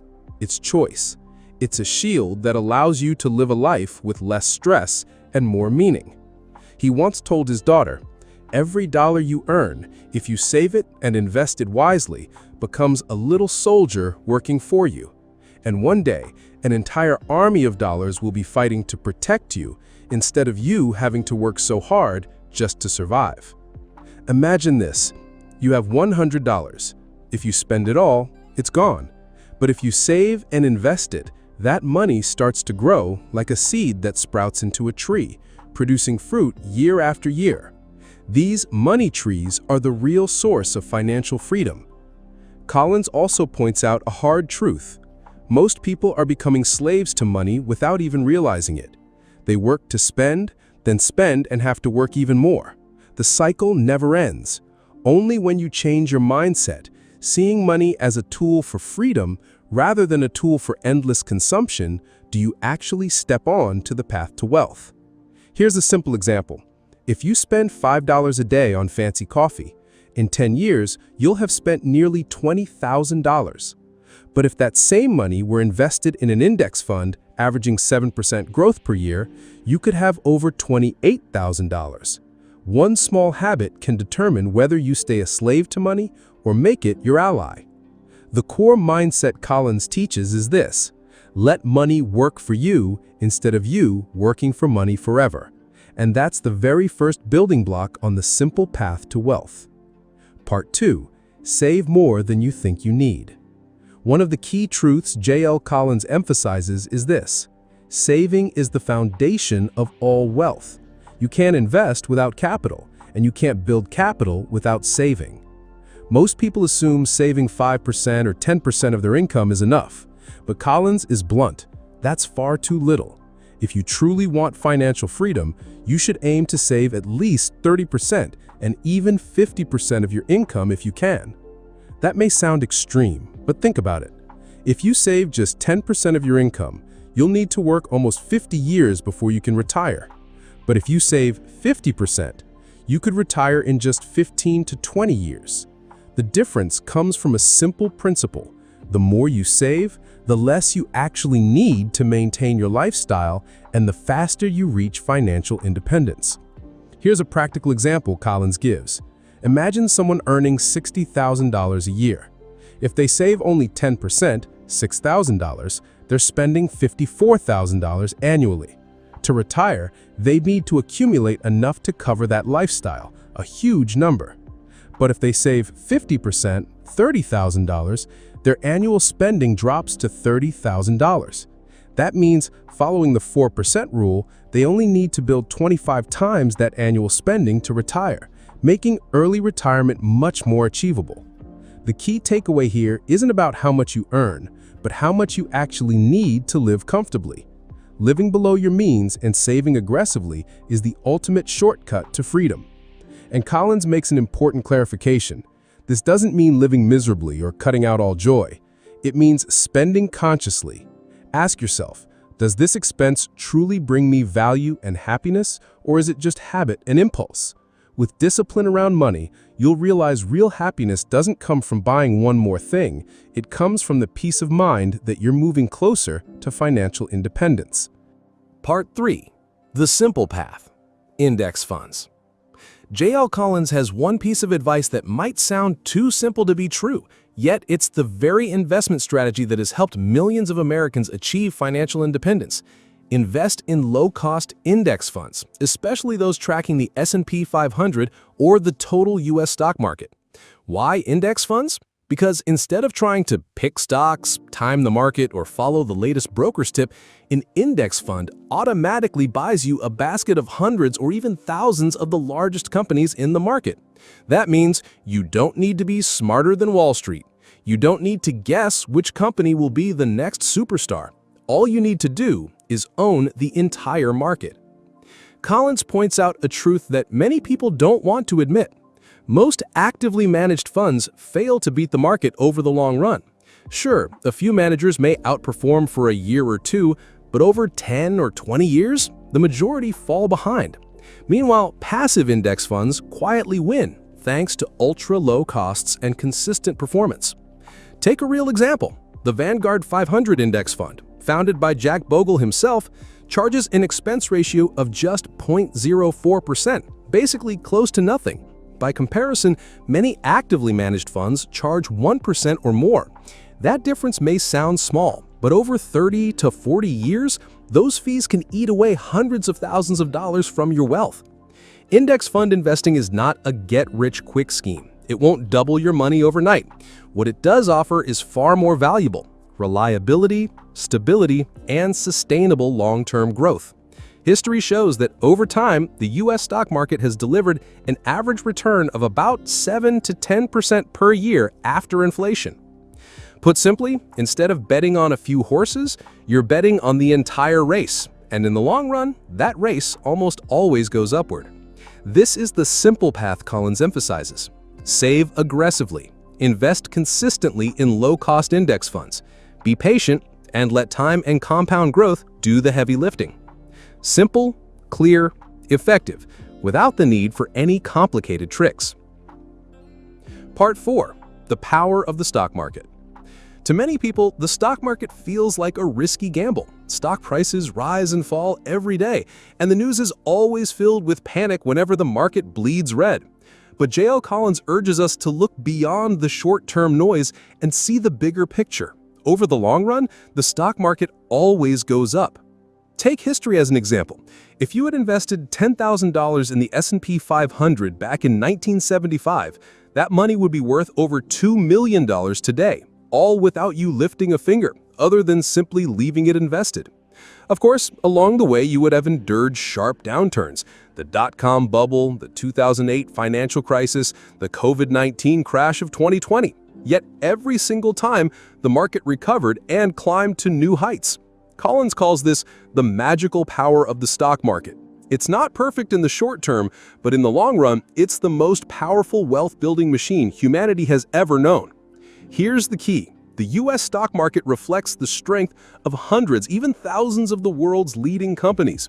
When you invest in an index fund, you're not betting on a single business. You're investing in the entire U.S. economy, in human creativity, innovation, and growth. And remember this, market crashes are not disastrous. They're opportunities. When stock prices drop, you're essentially buying valuable assets at a discount. Just like a 50% off sale, downturns are the best time to accumulate more so that when the market rebounds, your gains multiply. That's why Collins stresses, don't let emotions control you. Don't panic and sell when the market plunges. Instead, stay calm, be patient, and trust the long-term trend. If the power of the stock market could be summed up in one line, it would be this. In the short run, the market is a voting machine, but in the long run, it's a weighing machine. In other words, the crowd may push prices up and down in the moment, but real value always wins, if you give it enough time. Part 5. Avoid debt, the enemy of wealth. If the stock market is the engine that built your wealth, then debt is the hole that drags you backward. J.L. Collins doesn't sugarcoat it. Debt is the single greatest enemy of wealth. Take credit cards, for example. In the U.S., millions of people are burdened with credit card debt carrying interest rates of 18 to 25% per year. What does that mean? It means you're paying the bank far more than what you could realistically earn in the stock market.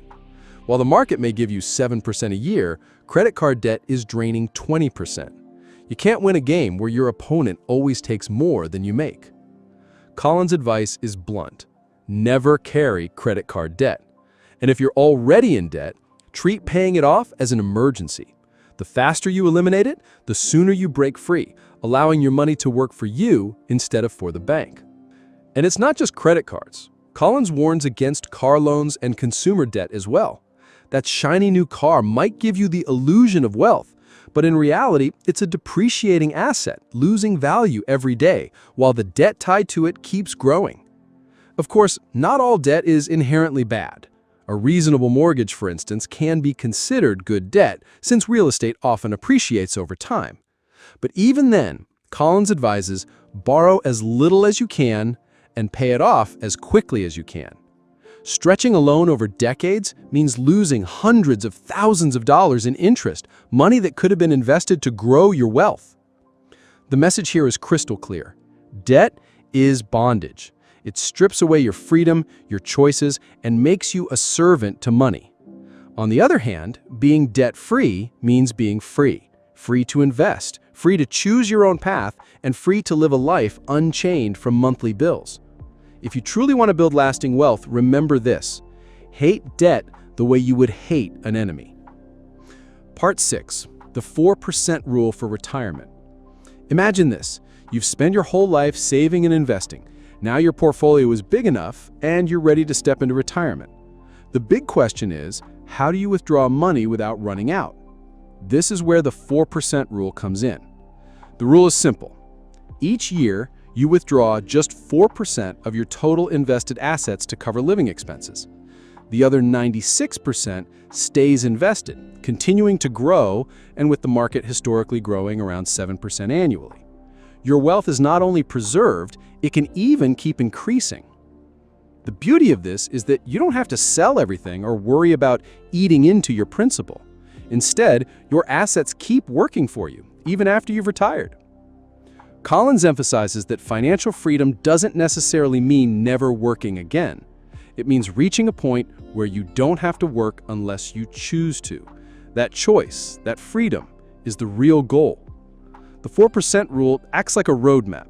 It helps you figure out how much you need each year to live comfortably, and from there, calculate the total amount of wealth you need to reach financial independence.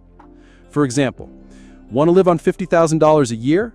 You'll need about $1.25 million invested. Want $100,000 a year? You'll need about $2.5 million. Those numbers might sound huge, but remember, with disciplined saving, steady investing in index funds, and the power of time, they are completely achievable. Collins' most important message is this: you don't need a lottery win or $1 million salary. With patience, discipline, and a simple plan, you can retire early and live in comfort for the rest of your life. Part 7. Financial freedom as the ultimate goal. Picture this.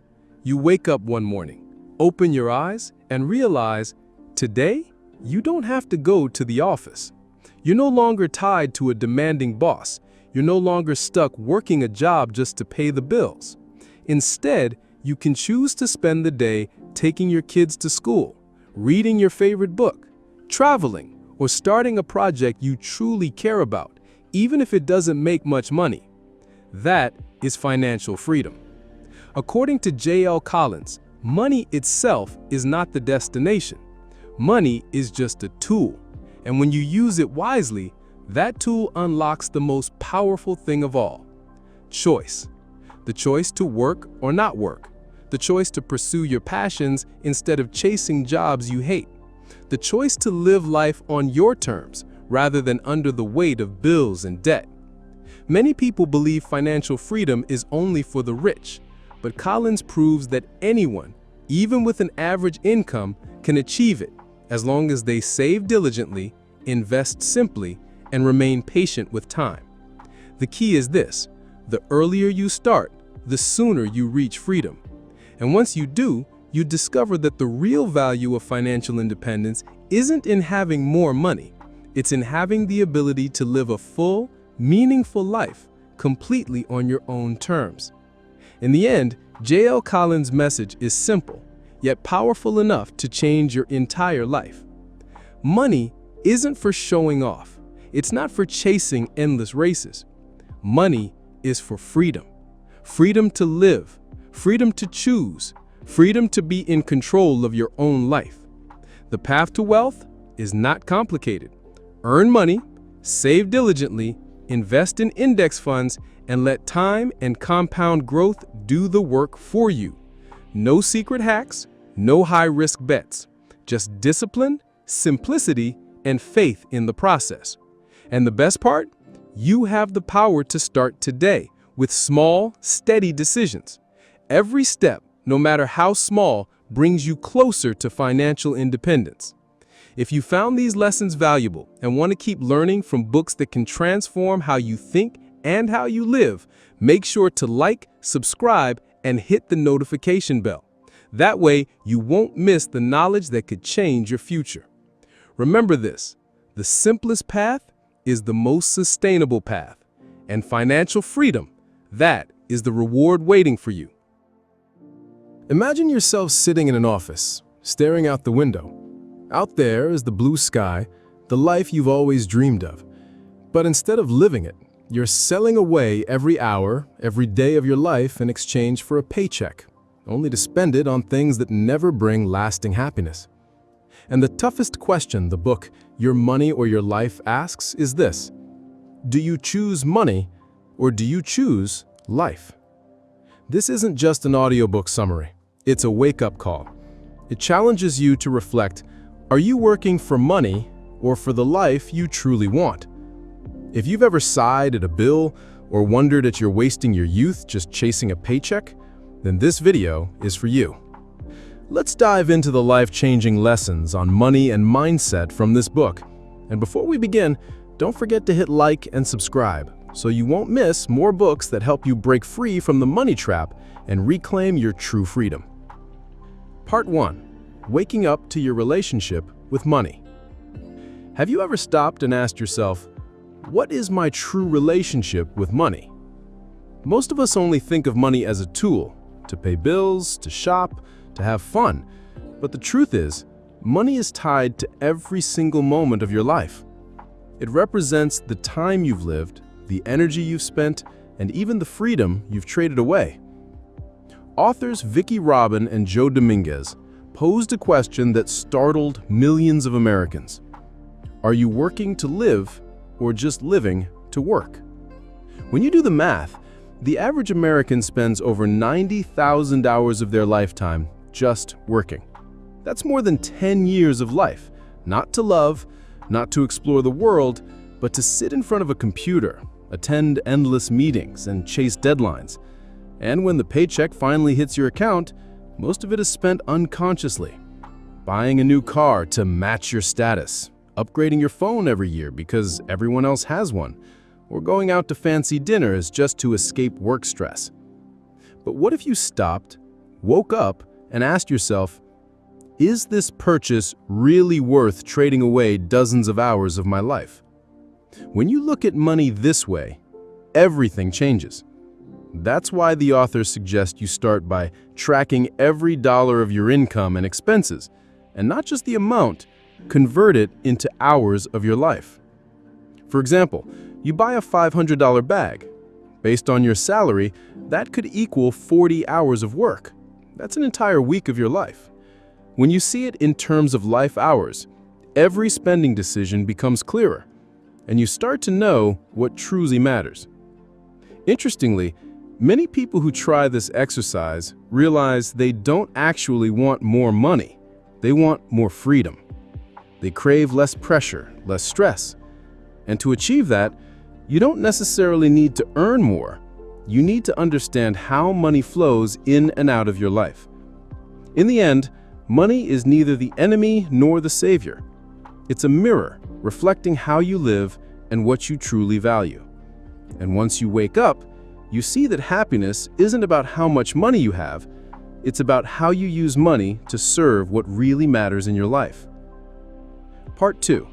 Tracking your money, the truth revealed. Have you ever asked yourself, where does all my money go so fast? The average American earns around $60,000 a year, yet surveys show nearly 64% of Americans live paycheck to paycheck, meaning as soon as the money comes in, it's already gone. This reveals a hard truth. Most of us don't actually know where our money is going. Vicki and Joe Dominguez call this step the financial mirror. If part 1 was about waking up to your relationship with money, then part 2 is about shining a light on reality, tracking every dollar in and out. It sounds simple, but most people avoid it because writing it down makes everything uncomfortably clear. How much of your monthly income is being drained by unconscious habits, like Starbucks every morning, Netflix, or those late-night online shopping sprees? How much is going toward things that don't bring lasting happiness, just temporary relief? Take the example of a woman named Sarah, shared in the book.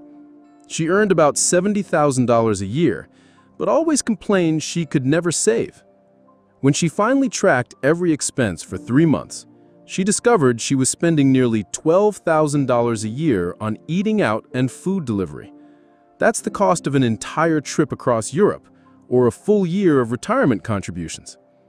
She had always thought it was just a little here and there, but in reality, her money was being drained by small, repeated choices. This is the truth-revealing moment the book wants you to face.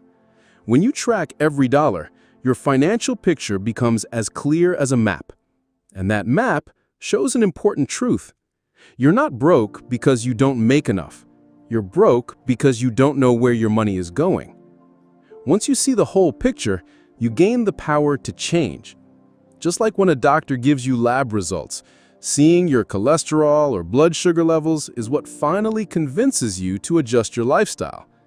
With money, your spending numbers are the test results that wake you up.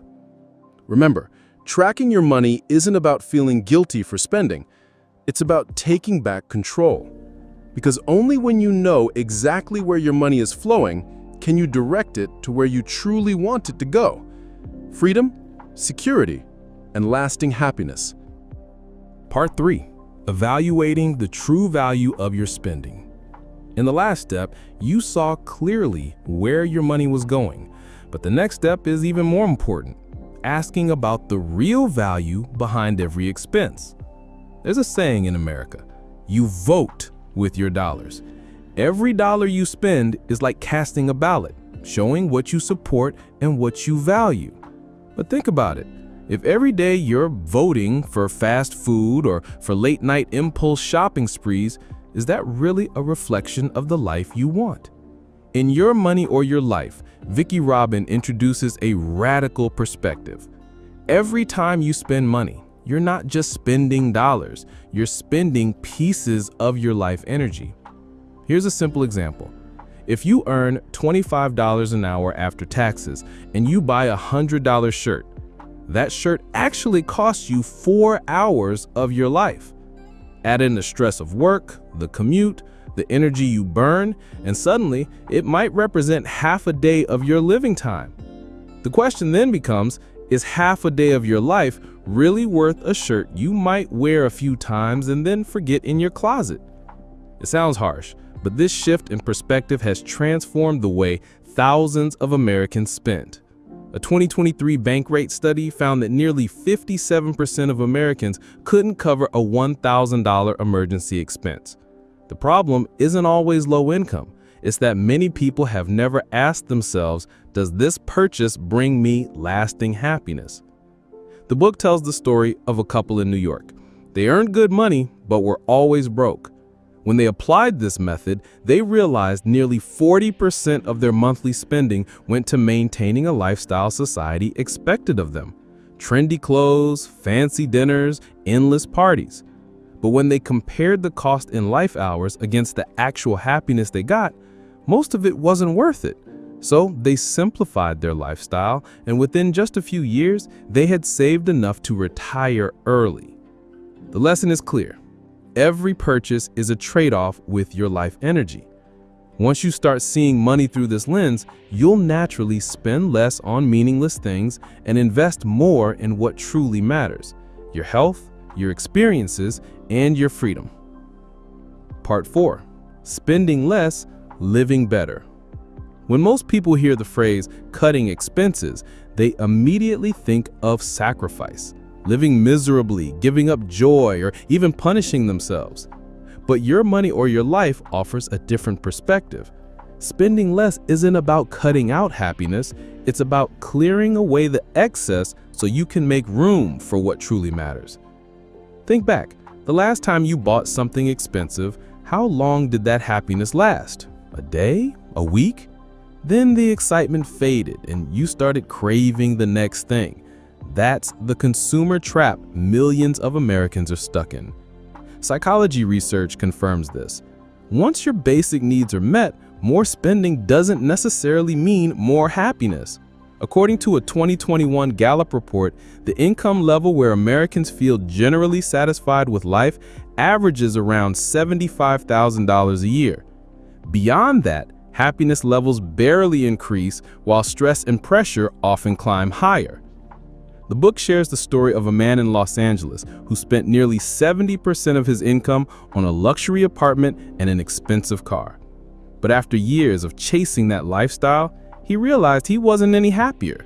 Eventually, he sold it all, downsized to a modest home, simplified his life, and to his surprise, he felt richer than ever. Not richer in money, but in time, peace of mind, and freedom. Smart spending cuts don't make you poorer, they actually make you wealthier in ways that matter most. They allow you to invest more in experiences and relationships, things proven to bring lasting happiness. Instead of upgrading to the latest iPhone every year, you could use that money to take your family on a trip or enroll in a class you've always wanted. These experiences enrich your soul and leave memories far more lasting than any gadget ever could. The key message is simple: spend less, live more. When you learn to separate needs from wants, you'll discover that simplicity doesn't just save money, it gives you a lighter, less stressful, and truly more meaningful life. Part 5. Financial freedom, more than just having money. When people hear the phrase financial freedom, many imagine having millions in the bank or being able to buy anything without worry. But your money or your life offers a very different definition. Financial freedom isn't about how much money you have. It's about how much control you have over your life. Picture this. Every morning, instead of rushing off to the office, you get to decide how you'll spend your day. Do you want to work 4 hours or devote the whole day to your family? The choice is yours. That's the true meaning of financial freedom. One of the book's core ideas is that money is not a measure, it's a tool to buy back your own time. Every dollar you earn represents life energy exchanged, hours worked, effort given, stress endured. Once you understand this, you start to ask, how can I use this money to gain more free time, instead of chaining myself deeper into the cycle of earning, spending, and debt? In the US, surveys show that nearly 78% of workers live paycheck to paycheck. For them, money is simply a way to cover expenses, not a path to freedom. On the other hand, people who reach financial independence, often with very average incomes, achieve it by adjusting their lifestyle, saving diligently, and investing wisely. They treat every dollar as a chance to buy a little more real freedom. For example, The book shares the story of a family in Seattle. Instead of buying the big house and new cars like their peers, they chose a modest home, drove older vehicles, and saved 50% of their income. After just over a decade, they had enough investments to retire in their 40s. They now spend their time traveling across the US with their children. For them, freedom wasn't about mansions or luxury cars, it was about living life on their own terms. The message is clear. Financial freedom isn't about being rich, it's about being free. It's the ability to say no to the things you don't want, and yes to the life you truly desire. Part 6. Money as a tool for a meaningful life. Looking back, you'll notice that the entire message of Your Money or Your Life revolves around one simple truth. Money is not the goal, it's a tool. And its real value lies in how you use it to create a more meaningful life. In America, people often say, money can't buy happiness. That's partly true. Once you have enough for food, shelter, and security, extra income doesn't make you much happier. Princeton studies show that around $75,000 a year is the satisfaction threshold for basic well-being. Beyond that point, joy doesn't really increase unless you use money in ways that add meaning. So what does it mean to live meaningfully with money? It's not about buying the newest car or the biggest house. It's about using money to buy more time for yourself and your family. Create memorable experiences instead of just collecting things. Invest in learning, health, and relationships. Contribute to your community and leave a positive mark on the world. For example, many Americans who choose early retirement don't do it just to relax and consume. They do it to chase dreams they once set aside. Painting, writing, volunteering, or opening a small cafe where people can connect. For them, money is simply the key that unlocks a life worth living. The final message is this: don't let money become your master. Make it your most loyal servant.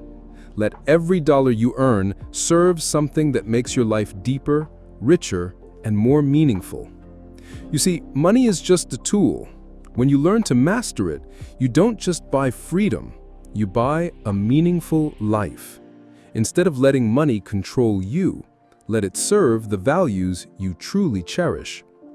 If you found these lessons helpful and want to keep exploring more powerful ideas from great books, don't forget to like this video and subscribe to the channel, because sometimes just one small idea can completely change the way you see money and the way you live your life. Every day we rush to work, pay the bills, worry about debts, and then promise ourselves, someday I'll live differently. But someday never just arrives, unless we plant a new seed today. In The Wealthy Gardener, John Soforic, a regular father who achieved financial freedom, left his son a priceless legacy, lessons on how to grow a wealthy garden. Not just about making money, but about building a life of freedom, purpose, and release from the weight of financial stress. If you're an American who feels stuck in the cycle of work, spend, debt, repeat, this book will act as a mirror to your own life. Because true wealth isn't measured by the balance in your bank account, but by your ability to choose how you live. So, what seeds should we plant today to ensure a tomorrow filled with abundance and peace? Let's walk together through the most profound lessons from The Wealthy Gardener. And if you'd love to keep receiving inspiring book summaries like this one, don't forget to hit like and subscribe so you won't miss the next video. Part 1. The Mindset of Wealth. In The Wealthy Gardener, John Soforic emphasizes that wealth isn't a matter of luck, nor is it simply the result of hard work. It's the product of mindset, of how each person views time, money, and the daily choices they make. The wealthy aren't just different because of the numbers in their bank accounts, they're different because they know exactly what kind of seeds they're planting for their future. The author calls this the gardener's mindset. You plant today, tend to it patiently each day, and eventually the harvest will come. On the other hand, if you let weeds take over, bad habits, impulsive spending, procrastination, your life's garden will soon turn into barren ground. Just look at the reality of many Americans. We can work hard our entire lives and still remain trapped in credit card debt, student loans, or endless medical bills. Why is that? Because instead of planting seeds for tomorrow, we often get caught up in the short-term pleasures of today. A new iPhone, a luxury vacation on credit, or a car that's beyond our means.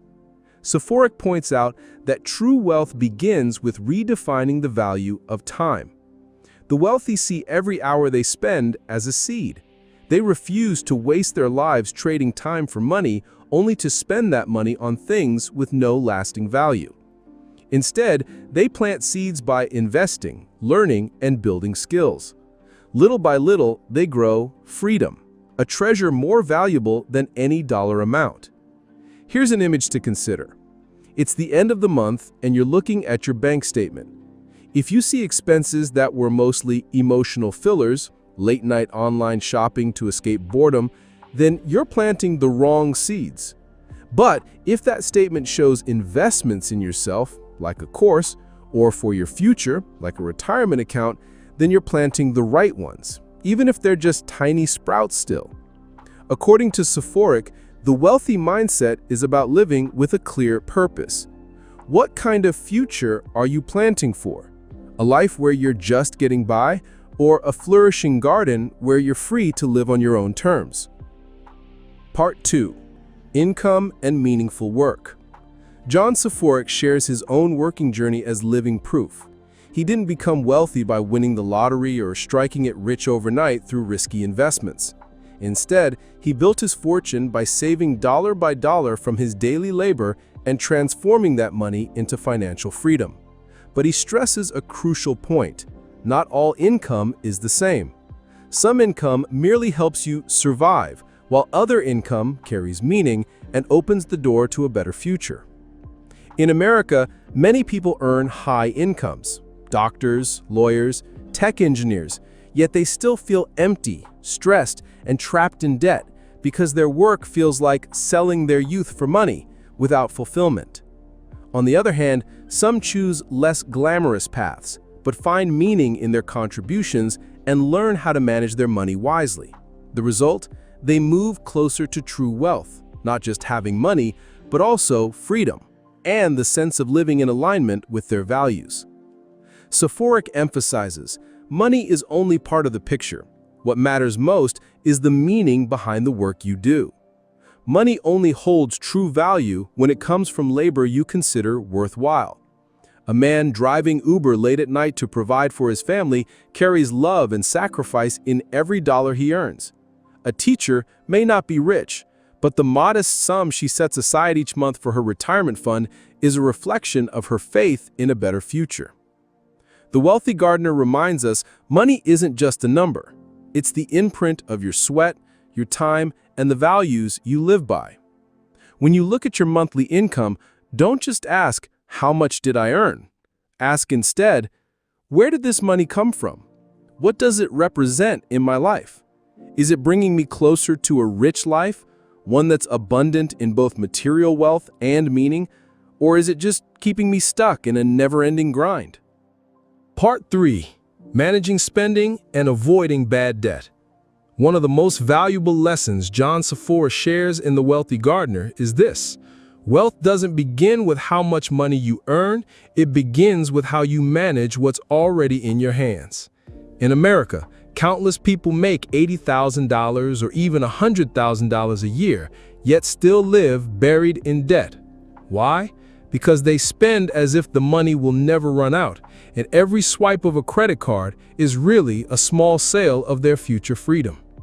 Bad debt, especially credit card balances, luxury car loans, and consumer debt, is the most deceptive trap of modern life. It tricks you into feeling like you own so many things: a brand new SUV, a leather sofa set, a dream vacation in Hawaii. But in reality, those are the bank's possessions, and you've become a lifetime employee working to pay off impulsive decisions. Soforic stresses, True wealth isn't measured by how many things you own, but by how much freedom you hold. An average American living in a modest home, driving an old paid-off car, and maintaining a steady habit of saving is often far wealthier than the high-earning neighbor drowning in credit card debt. Picture this. You grab a $6 Starbucks coffee every morning. It feels small, almost nothing, but that same amount stretched over 20 years could have been part of a retirement fund or an index investment account. Soforic calls these expenses financial leaks, tiny and easy to ignore, but over time, they quietly erode your freedom. The message of the wealthy gardener is clear. Live a little simpler today so you can be wealthier and freer tomorrow. Before swiping that card, ask yourself, do I want this or do I need this? And is it worth trading away my financial peace? In the end, wealth doesn't come from how much you earn. It comes from how much you keep and from steering clear of the debt spiral that society is constantly nudging you toward. Part 4. Investing and Patience. John Soforic believes that investing isn't a game of luck, it's a long journey of patience. Many Americans often think of the stock market as a gamble. Buy low, sell high, and hopefully get rich in a few weeks or months. But the truth is very different. The wealthiest people are those who understand the power of time and compound growth. Think about retirement accounts like the 401k or Roth IRA, tools that most Americans have access to. If you invest $500 a month starting at age 25 and let it grow in the S&P 500 with an average return of 7 to 8% per year, by age 60, that investment could grow to over $1 million. That's not magic. It's the simple mathematics of patience. Soforic emphasizes that investing is like tending a garden. You can't plant a seed today and expect fruit tomorrow. In the same way, you can't put in a few $1,000s and expect to be a millionaire in a year. Wealth grows slowly, and your job is to nurture it. Keep adding money, stay disciplined, and most importantly, don't dig like the seed just to check how much it's grown. In real American life, we're constantly tempted by get-rich-quick stories, from cryptocurrency to meme stocks to flashy, once-in-a-lifetime investment opportunities. But the wealthy gardener warns, these are illusions. The only reliable path to long-term financial freedom is systematic investing and letting time do the heavy lifting for you. The lesson here is clear. Wealth doesn't come from impatience. It comes from starting early, contributing consistently, and waiting with discipline. Patience is the invisible fertilizer that allows your financial seeds to grow into a flourishing garden. Part 5. The Meaning of Discipline and Perseverance. One of the most powerful messages John Soforic delivers in The Wealthy Gardener is this: financial freedom is never the result of impulsive moves, but rather the fruit of daily discipline and perseverance. Financial discipline may sound boring, saving a portion of your income, investing regularly, avoiding bad debt, but it's exactly these seemingly mundane habits that make the greatest difference over time. Soforic compares it to exercising. You can't work out for 1 week and expect the perfect body, but if you maintain that habit for years, the results are inevitable. In real life across America, we see this clearly in those who steadily contribute to their 401k retirement plans or chip away at their student loans little by little. In the first year, the progress may look small, almost insignificant compared to the size of the debt or the financial goal. But year after year, that discipline becomes like drops of water filling a reservoir, slowly, steadily, until one day it's full. And at that moment, you realize it wasn't luck or chance that built your wealth, it was patience and consistency. Soforic also reminds us, perseverance is the quality that carries you through the hard times everyone inevitably faces on the financial journey. There will be market downturns, income plateaus, and unexpected life setbacks. The undisciplined will quit, but those who persevere understand these are only temporary clouds passing over the sky. And when you finally look back, you'll see, wealth didn't come from a lucky break, but from doing the right small things again and again over a long period of time. Part 6. Giving and Building a Legacy. When John Soforic wrote The Wealthy Gardener, he wasn't only thinking about money, he was thinking about something even more valuable: legacy. True wealth isn't just measured by how much money you have in your account, but by what you leave behind for others when you're gone. He reflects on his own journey, working hard, achieving financial freedom, and then realizing that his deepest joy came from what he could share with his family, his community, and most importantly, with his son, who inspired him to write this book in the first place. In American culture, we see this clearly in people like Chuck Feeney, founder of Duty-Free Shoppers, who quietly gave away nearly his entire fortune to support education and health care. Or in everyday life, in the countless parents who work tirelessly not just to provide a roof over their children's heads, but to give them opportunities for learning and a brighter future. That is legacy. Soforic reminds us, money is a tool, but how we use it is the true measure of wealth. You can use it to support loved ones, help the vulnerable, or build a life that future generations will look at with pride. And the greatest truth of all, wealth isn't just about living in comfort, it's about living with meaning. As you close this book, the lasting message is this: be patient in building wealth for yourself, but never forget to plant seeds of happiness for others. Financial freedom will allow you to live fully, but generosity will make your journey timeless. If the lessons from The Wealthy Gardener have resonated with you, remember, wealth is not just in the numbers, but in the values you leave behind.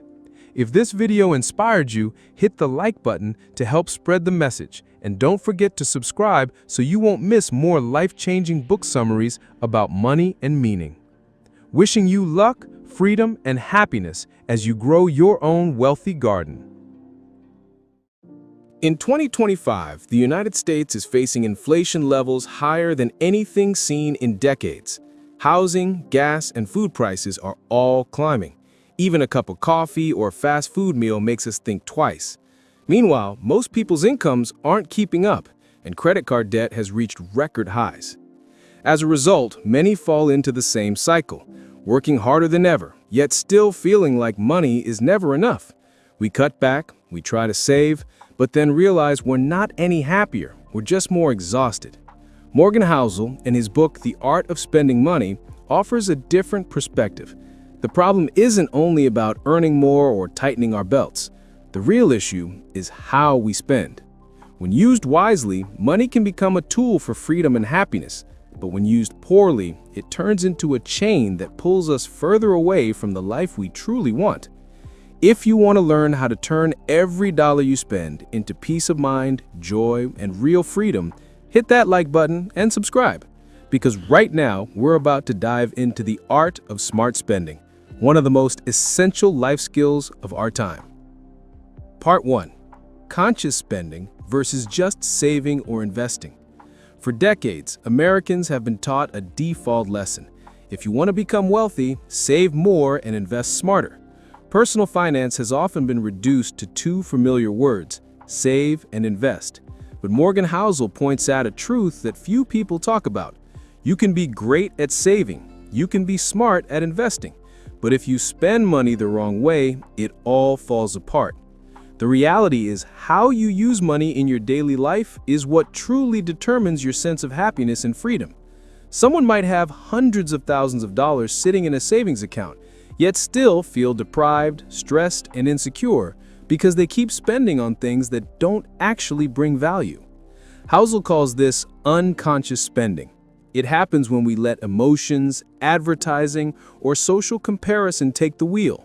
Your neighbor gets a new car, your friends post their Hawaii vacation on Instagram, your coworker flashes a brand new watch, and in an instant, you feel behind. So, you swipe your credit card for the luxury SUV or book that lavish vacation you don't really need just to soothe that feeling of inadequacy. But conscious spending is a completely different story. It begins with one simple question before every purchase. Will this expense make my life better in a way I truly care about? Take a simple example. A family in Texas might spend $4,000 upgrading their car from the standard model to the full option package. Heated seats, premium sound system, and a few features they'll barely use. Meanwhile, that same money could fund a summer trip with their kids, creating memories far more lasting than any luxury add-on ever could. Or consider a man in New York who spends hundreds of extra dollars each month on fancy dinners with colleagues, not because he enjoys them, but because he fears being left out of conversations. Yet that same money could go toward the guitar lessons he's always dreamed of, and it would bring him real, lasting joy instead of fleeting satisfaction. Conscious spending doesn't mean being strict or not allowed to enjoy life. It simply means redefining joy, from the instant rush of buying something to the deeper and more enduring joy of meaningful experiences. That might be a family trip, an investment in health, or something as simple as buying yourself free time by hiring a cleaner so you can enjoy quiet evenings with your kids. As Morgan Housel emphasizes, the most important skill isn't saving the most or earning the highest returns, it's spending the right way. Because if you don't learn the art of spending, every effort to save and invest is like pouring water into a leaky bucket. So the real question for each of us is this: are you using money to buy genuine joy and happiness, or just to cover up your envy of others? Part 2. The difference between admiration and envy. In today's society, especially in America in 2025, social media has turned everyday moments into a public stage. You open TikTok and see a young couple showing off their luxury condo in Miami. You scroll Instagram and notice an old classmate checking in from Santorini, dressed in designer clothes that probably cost more than your monthly salary. And instantly, a familiar thought creeps in. Why do they have that and I don't? Morgan Housel points out a subtle but powerful difference between two ways of reacting to other people's success: admiration and envy. Admiration happens when you look at someone's achievements and feel inspired. Wow, they did it. Maybe I can learn from that. Envy, on the other hand, is when someone else's success feels like a mirror reflecting your own shortcomings, leaving you dissatisfied, insecure, and sometimes even resentful. The danger, according to Housel, is that envy has an incredibly strong influence on financial decisions. When you're envious, you're no longer spending for yourself. You're spending to prove something to others. You don't really need a Rolex, but you buy it so you won't fall behind your coworkers.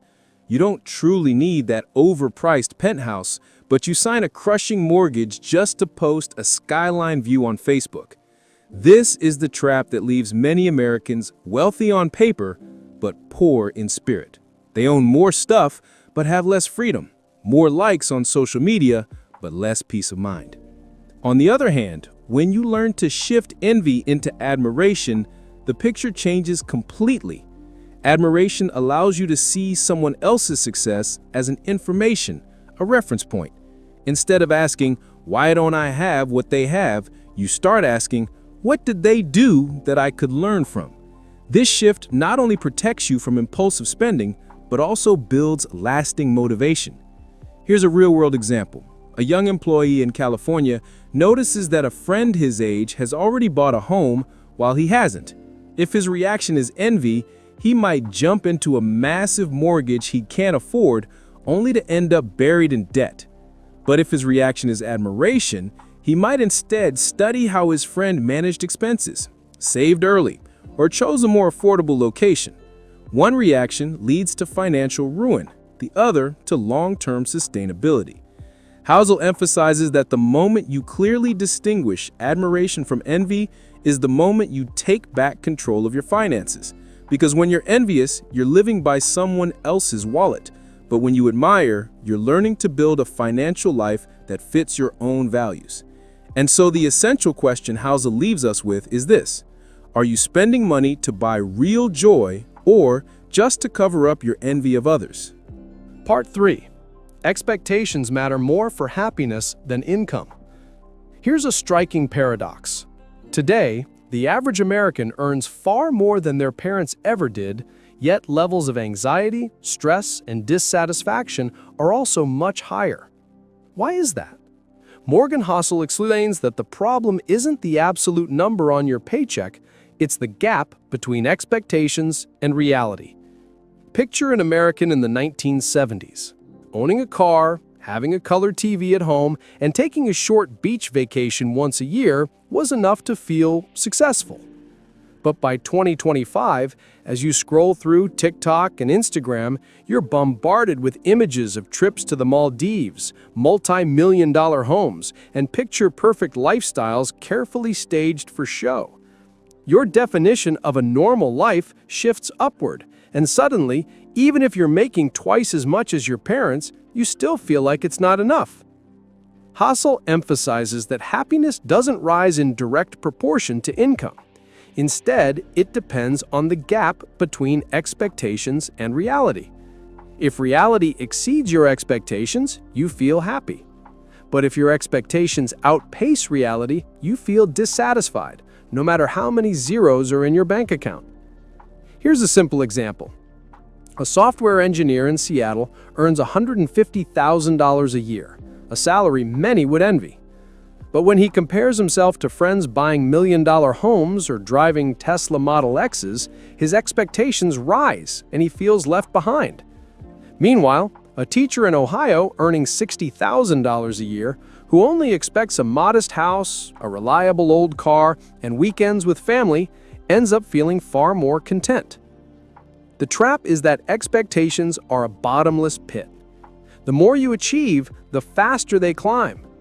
Today, you're thrilled with your new iPhone, but just a month later, when Apple releases the next model, your expectations shift again. This is why so many people, even after reaching financial success, still struggle to find peace of mind. So how do we escape this cycle? Housel doesn't suggest abandoning ambition, but instead learning to set realistic and intentional expectations. Rather than constantly comparing yourself to people wealthier than you, ask, what do I truly need to live comfortably and happily? With reasonable expectations, even a modest income can provide freedom and lasting joy. The key lesson is this: happiness doesn't come from earning more, but from expecting less, or at least expecting wisely. You can't control the economy, inflation, or the job market, but you can control your expectations. And that, not the size of your bank balance, is the real foundation of lasting happiness. Part 4. Saving and freedom. When we think about money, most of us immediately focus on income and investing. How much we earn, where to invest, what the returns will be. But Morgan Housel points out that there's one factor often overlooked, and it may matter even more than income or investment returns: saving. Why?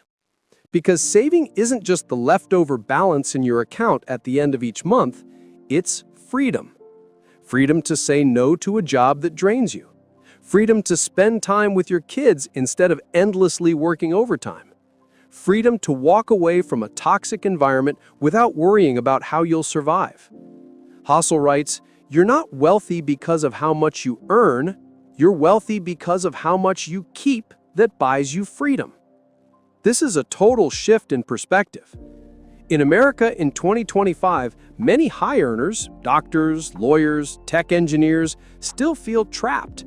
Their spending grows in lockstep with their salaries. They drive luxury cars, buy big homes, and take expensive vacations.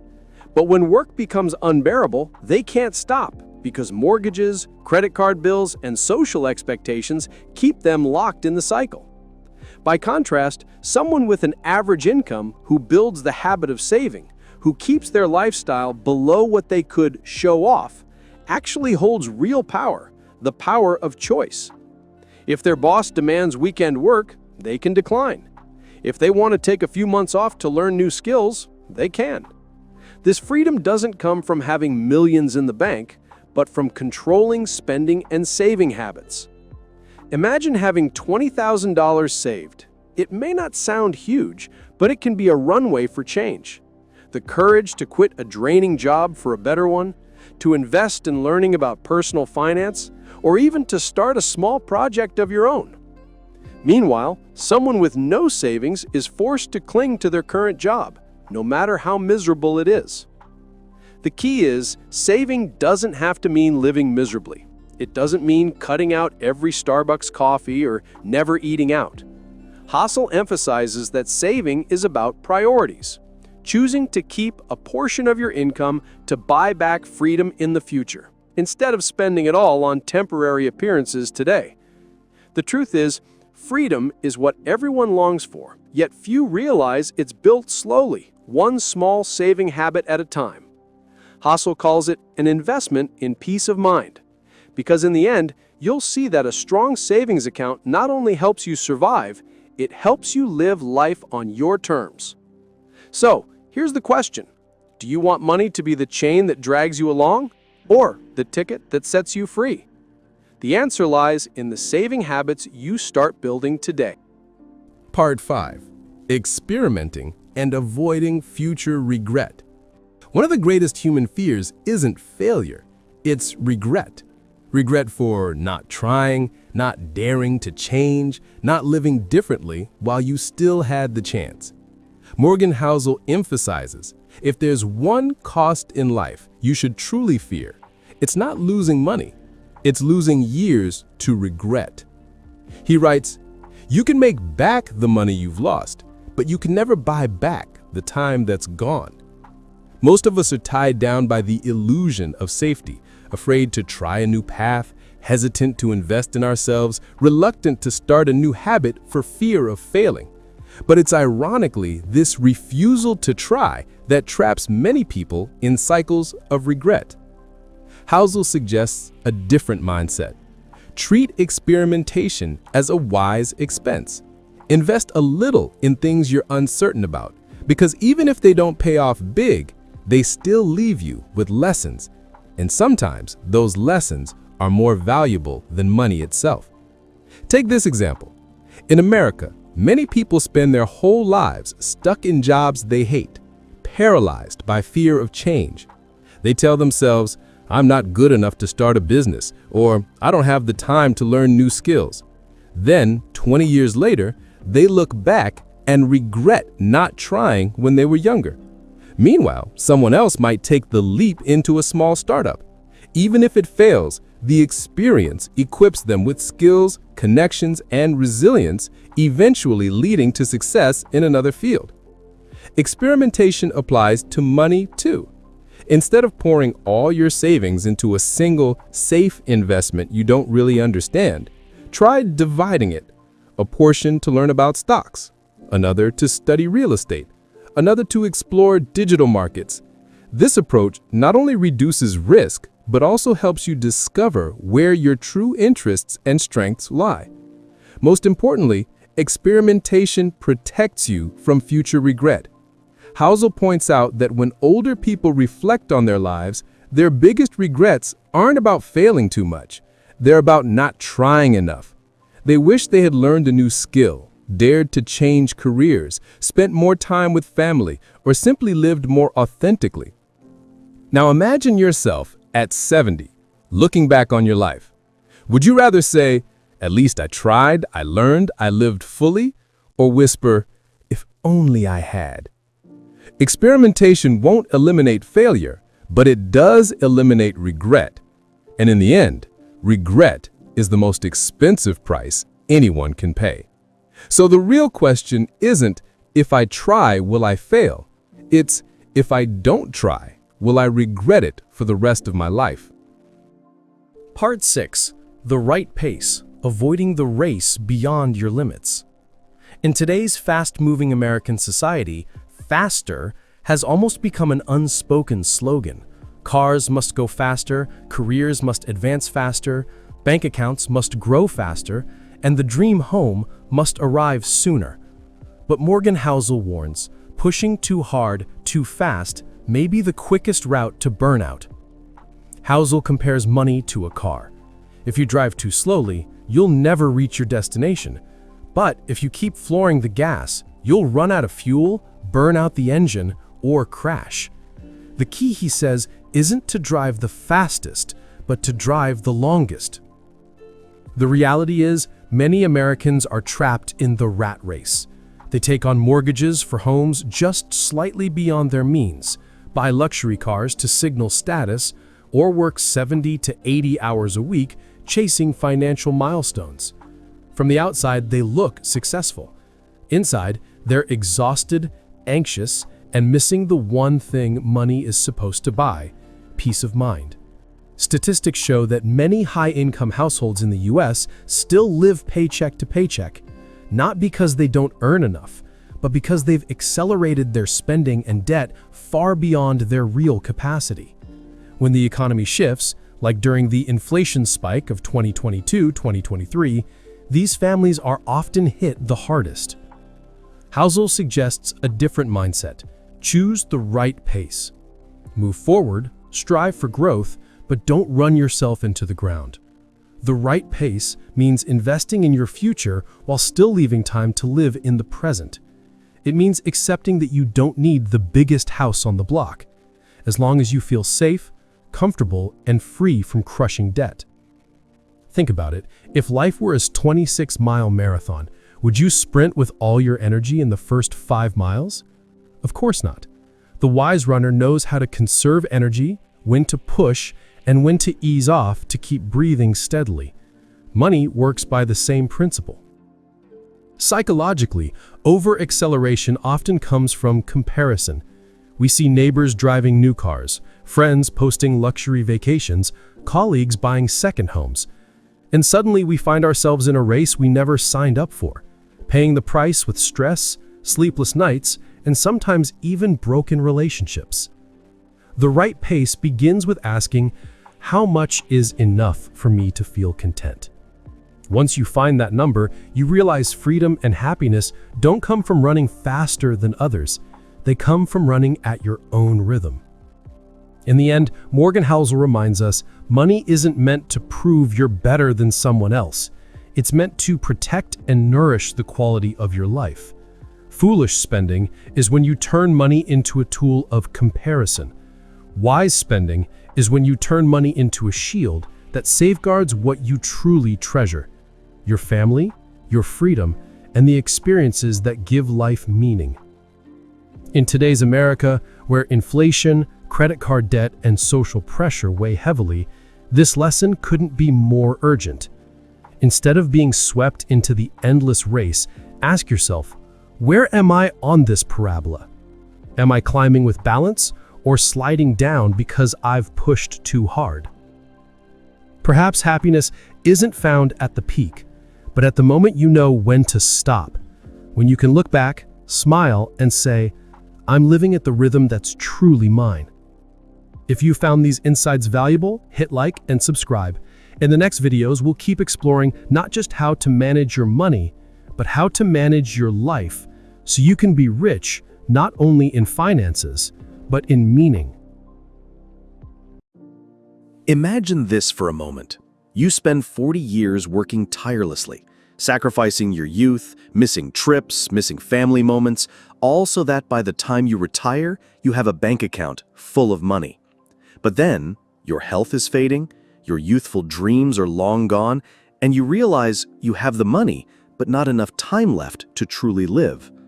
This is the silent nightmare of millions of Americans. We keep chasing accumulation and forget that money is not the goal. Money is only the fuel for life. In Die with Zero, Bill Perkins presents a bold mindset. Live in a way that when you leave this world, you leave with no regrets, having turned every dollar into meaningful experiences. This isn't reckless spending. It's a life philosophy that helps you strike the balance between earning and enjoying, so your life is not just about existing, but truly about living. If you love inspiring audiobook summaries that shift the way you think about money, career, and life, don't forget to hit like, subscribe, and turn on the notification bell so we can keep exploring ideas that might just change the way you live every single day. Part 1. Money is a tool, not the goal. Bill Perkins opens Die with Zero with an idea that sounds simple, yet completely flips the traditional way we think about money. Money is not the ultimate goal. It's just a tool to help you live a full life. We're taught from a young age to work hard, save diligently, and invest wisely so we can retire with a solid nest egg. But Perkins poses a question that many Americans stop in their tracks. If you die with millions of dollars in the bank, without ever experiencing the things you dreamed of, did you really live? Think about it. The average American works more than 1,800 hours a year, more than people in most developed countries. And how many times do we postpone joy with familiar lines like, "I'll travel when I retire," or "I'll spend more time with my kids once my career is stable"? But time waits for no one. Too many parents look back with regret, realizing they traded the precious years of watching their children grow up for a slightly bigger paycheck. Perkins stresses that money isn't meant to be piled up and admired. It's like fuel in a car. The purpose of fuel is to drive, to take you where you want to go. If you just keep stockpiling fuel without ever going anywhere, the car and your life loses its meaning. Here's a familiar example. Many Americans work tirelessly their whole lives, leaving behind millions for their children. Yet sometimes those kids don't even need the money, or worse, they don't value it. Meanwhile, if those parents had used their money to create memories together, road trips across states, summers filled with new experiences, the real inheritance would have been something far more valuable than money. Unforgettable moments and irreplaceable bonds. The message here is clear. Money is a tool to create experiences, not a treasure to hoard. And once you shift this perspective, you begin to ask yourself, am I using money to live a life worth living, or am I simply living to make money? Part 2. Invest in experiences, not possessions. Bill Perkins emphasizes that experiences, not material things, are the real assets that bring lasting value to our lives. He points out a harsh truth. The things we buy today, whether it's a luxury car, a curved screen TV, or a house bigger than we truly need, will eventually become outdated, break down, or get replaced. But experiences and the memories tied to people and emotions stay with us forever. Just look at how many Americans spend their money. Our consumer-driven culture makes it easy to get caught up in buying more. Black Friday, Cyber Monday, endless sales urging us that we need the next new thing. But think about it. Which stays longer in your heart? That old iPhone you once treasured? Or the road trip with friends in your youth, camping under a sky full of stars, laughing until your stomach hurt around the fire?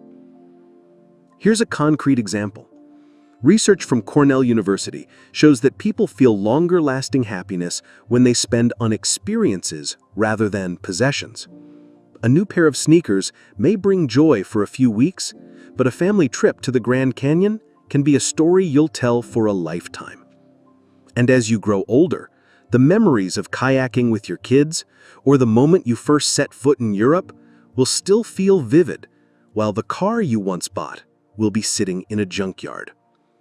Perkins also reminds us that experiences don't need to be extravagant or expensive. It could be an afternoon fishing with your dad, a weekend road trip along Route 66, or a special dinner you cook for loved ones. The value isn't in the price tag. It's in the emotions and connections you create. And if you have to choose the things that touch your heart, not just the things that fill your garage. Part 3. Time, health, and money must work together. Bill Perkins highlights a truth we all know but often ignore. Time, health, and money need to align in order to create a fulfilling life. The problem is, most of the time we only have one or two of these, not all three. When we're young, we have time and health, but usually little money. In middle age, we finally start to earn more, but our health begins to decline and work consumes nearly all our time.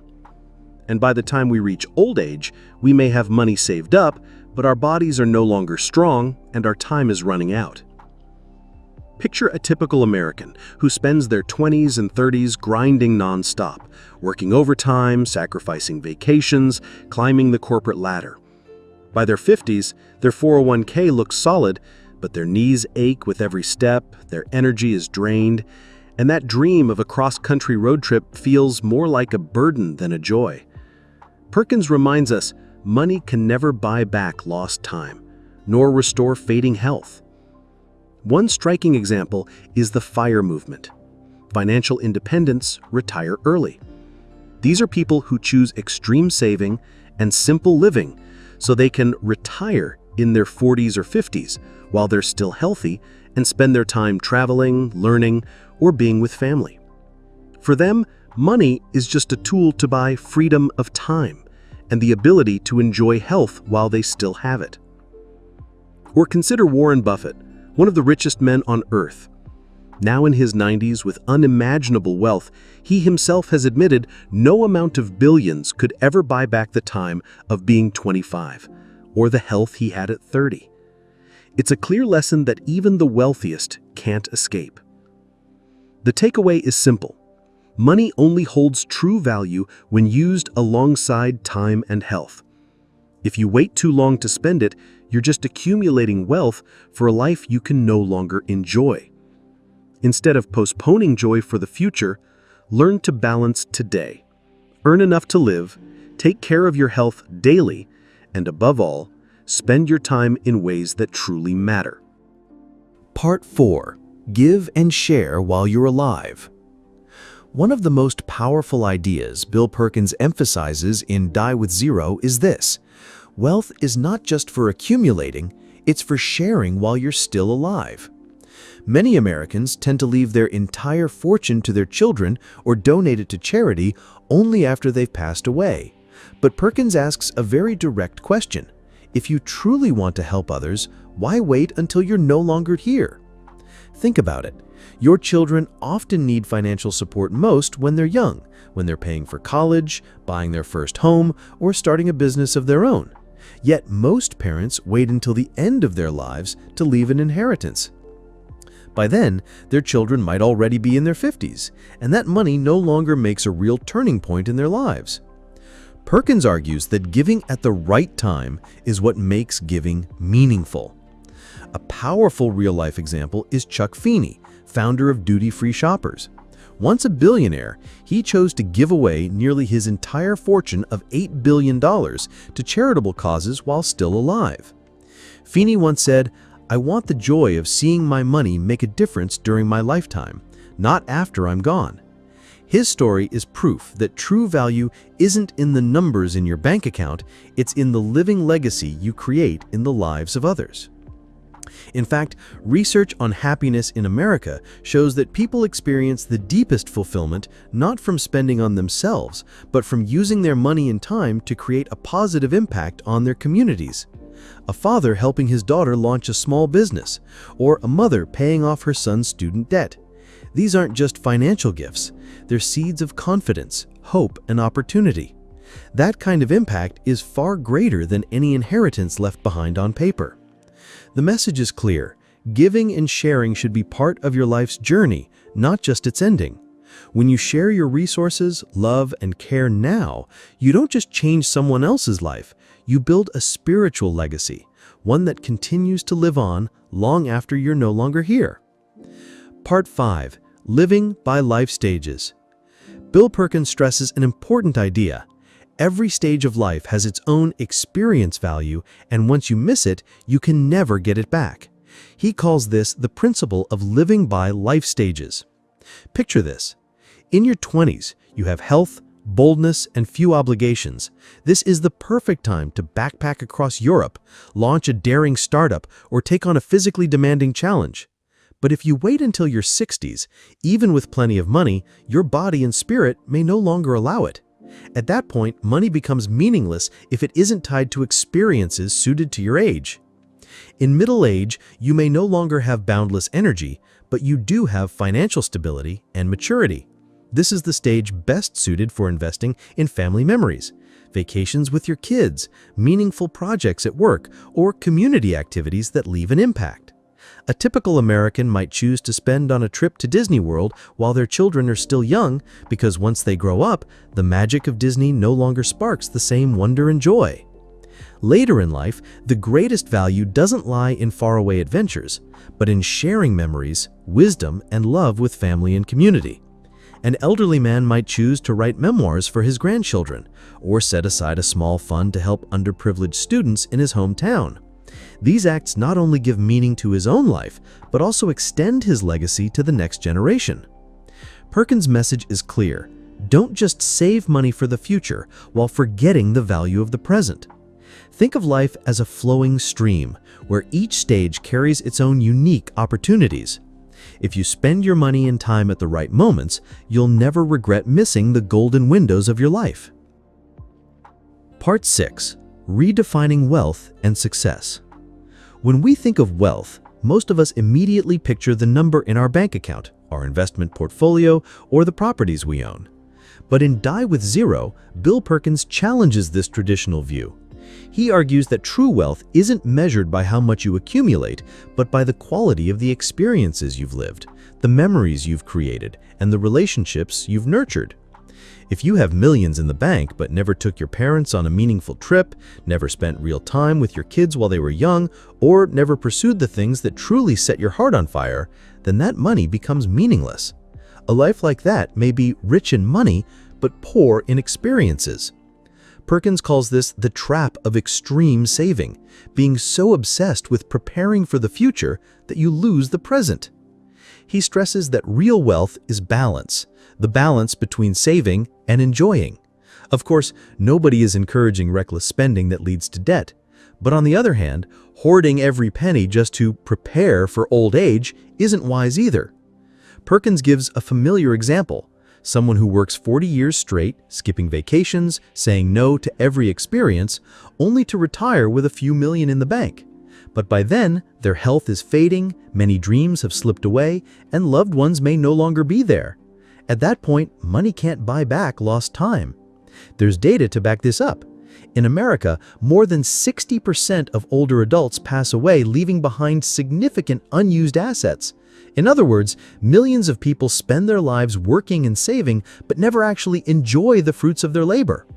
Contrast that with those who deliberately allocate money to create golden moments while they can. Like a young couple who chooses to take an RV trip across the country with their children while they're still little. They may not have a massive retirement fund, but they have something priceless: unforgettable memories. Perkins wants us to understand that money is only a tool, not the ultimate goal. Success is not dying with a fortune, it's leaving the world having truly lived with no regrets. Die with Zero doesn't mean spending every last dollar. It means leaving behind a complete life, where every dollar has been transformed into memories, experiences, value, and legacy. So, to redefine wealth is to redefine how we live. It's not measured by the balance in your bank account, but by how many times your heart has raced with joy, how many moments you've shared with those you love, and the values you've passed on to the next generation. And true success lies in balance, the balance between saving for security and enjoying life so you don't waste the one life you have. We all come into this world with empty hands, and we will all leave with empty hands. Money, possessions, status, none of it can be carried with us to the grave. What remains after we're gone are the lives we've lived, the love we've given, and the legacy we've left behind. That legacy could be the cherished memories in your family's hearts, the journeys that strengthened your friendships, the opportunities you created for your community, or the values you passed down to the next generation. So use money wisely. Don't let it become chains that bind you. Let it be the tool that builds a life worth remembering, a meaningful legacy that lives on even when you are no longer here. If this message resonates with you, make sure to like and subscribe, and join me as we explore more life-changing books together. And don't forget to share this video, because who knows, it might just be the spark that helps someone you care about start living a fuller, richer life.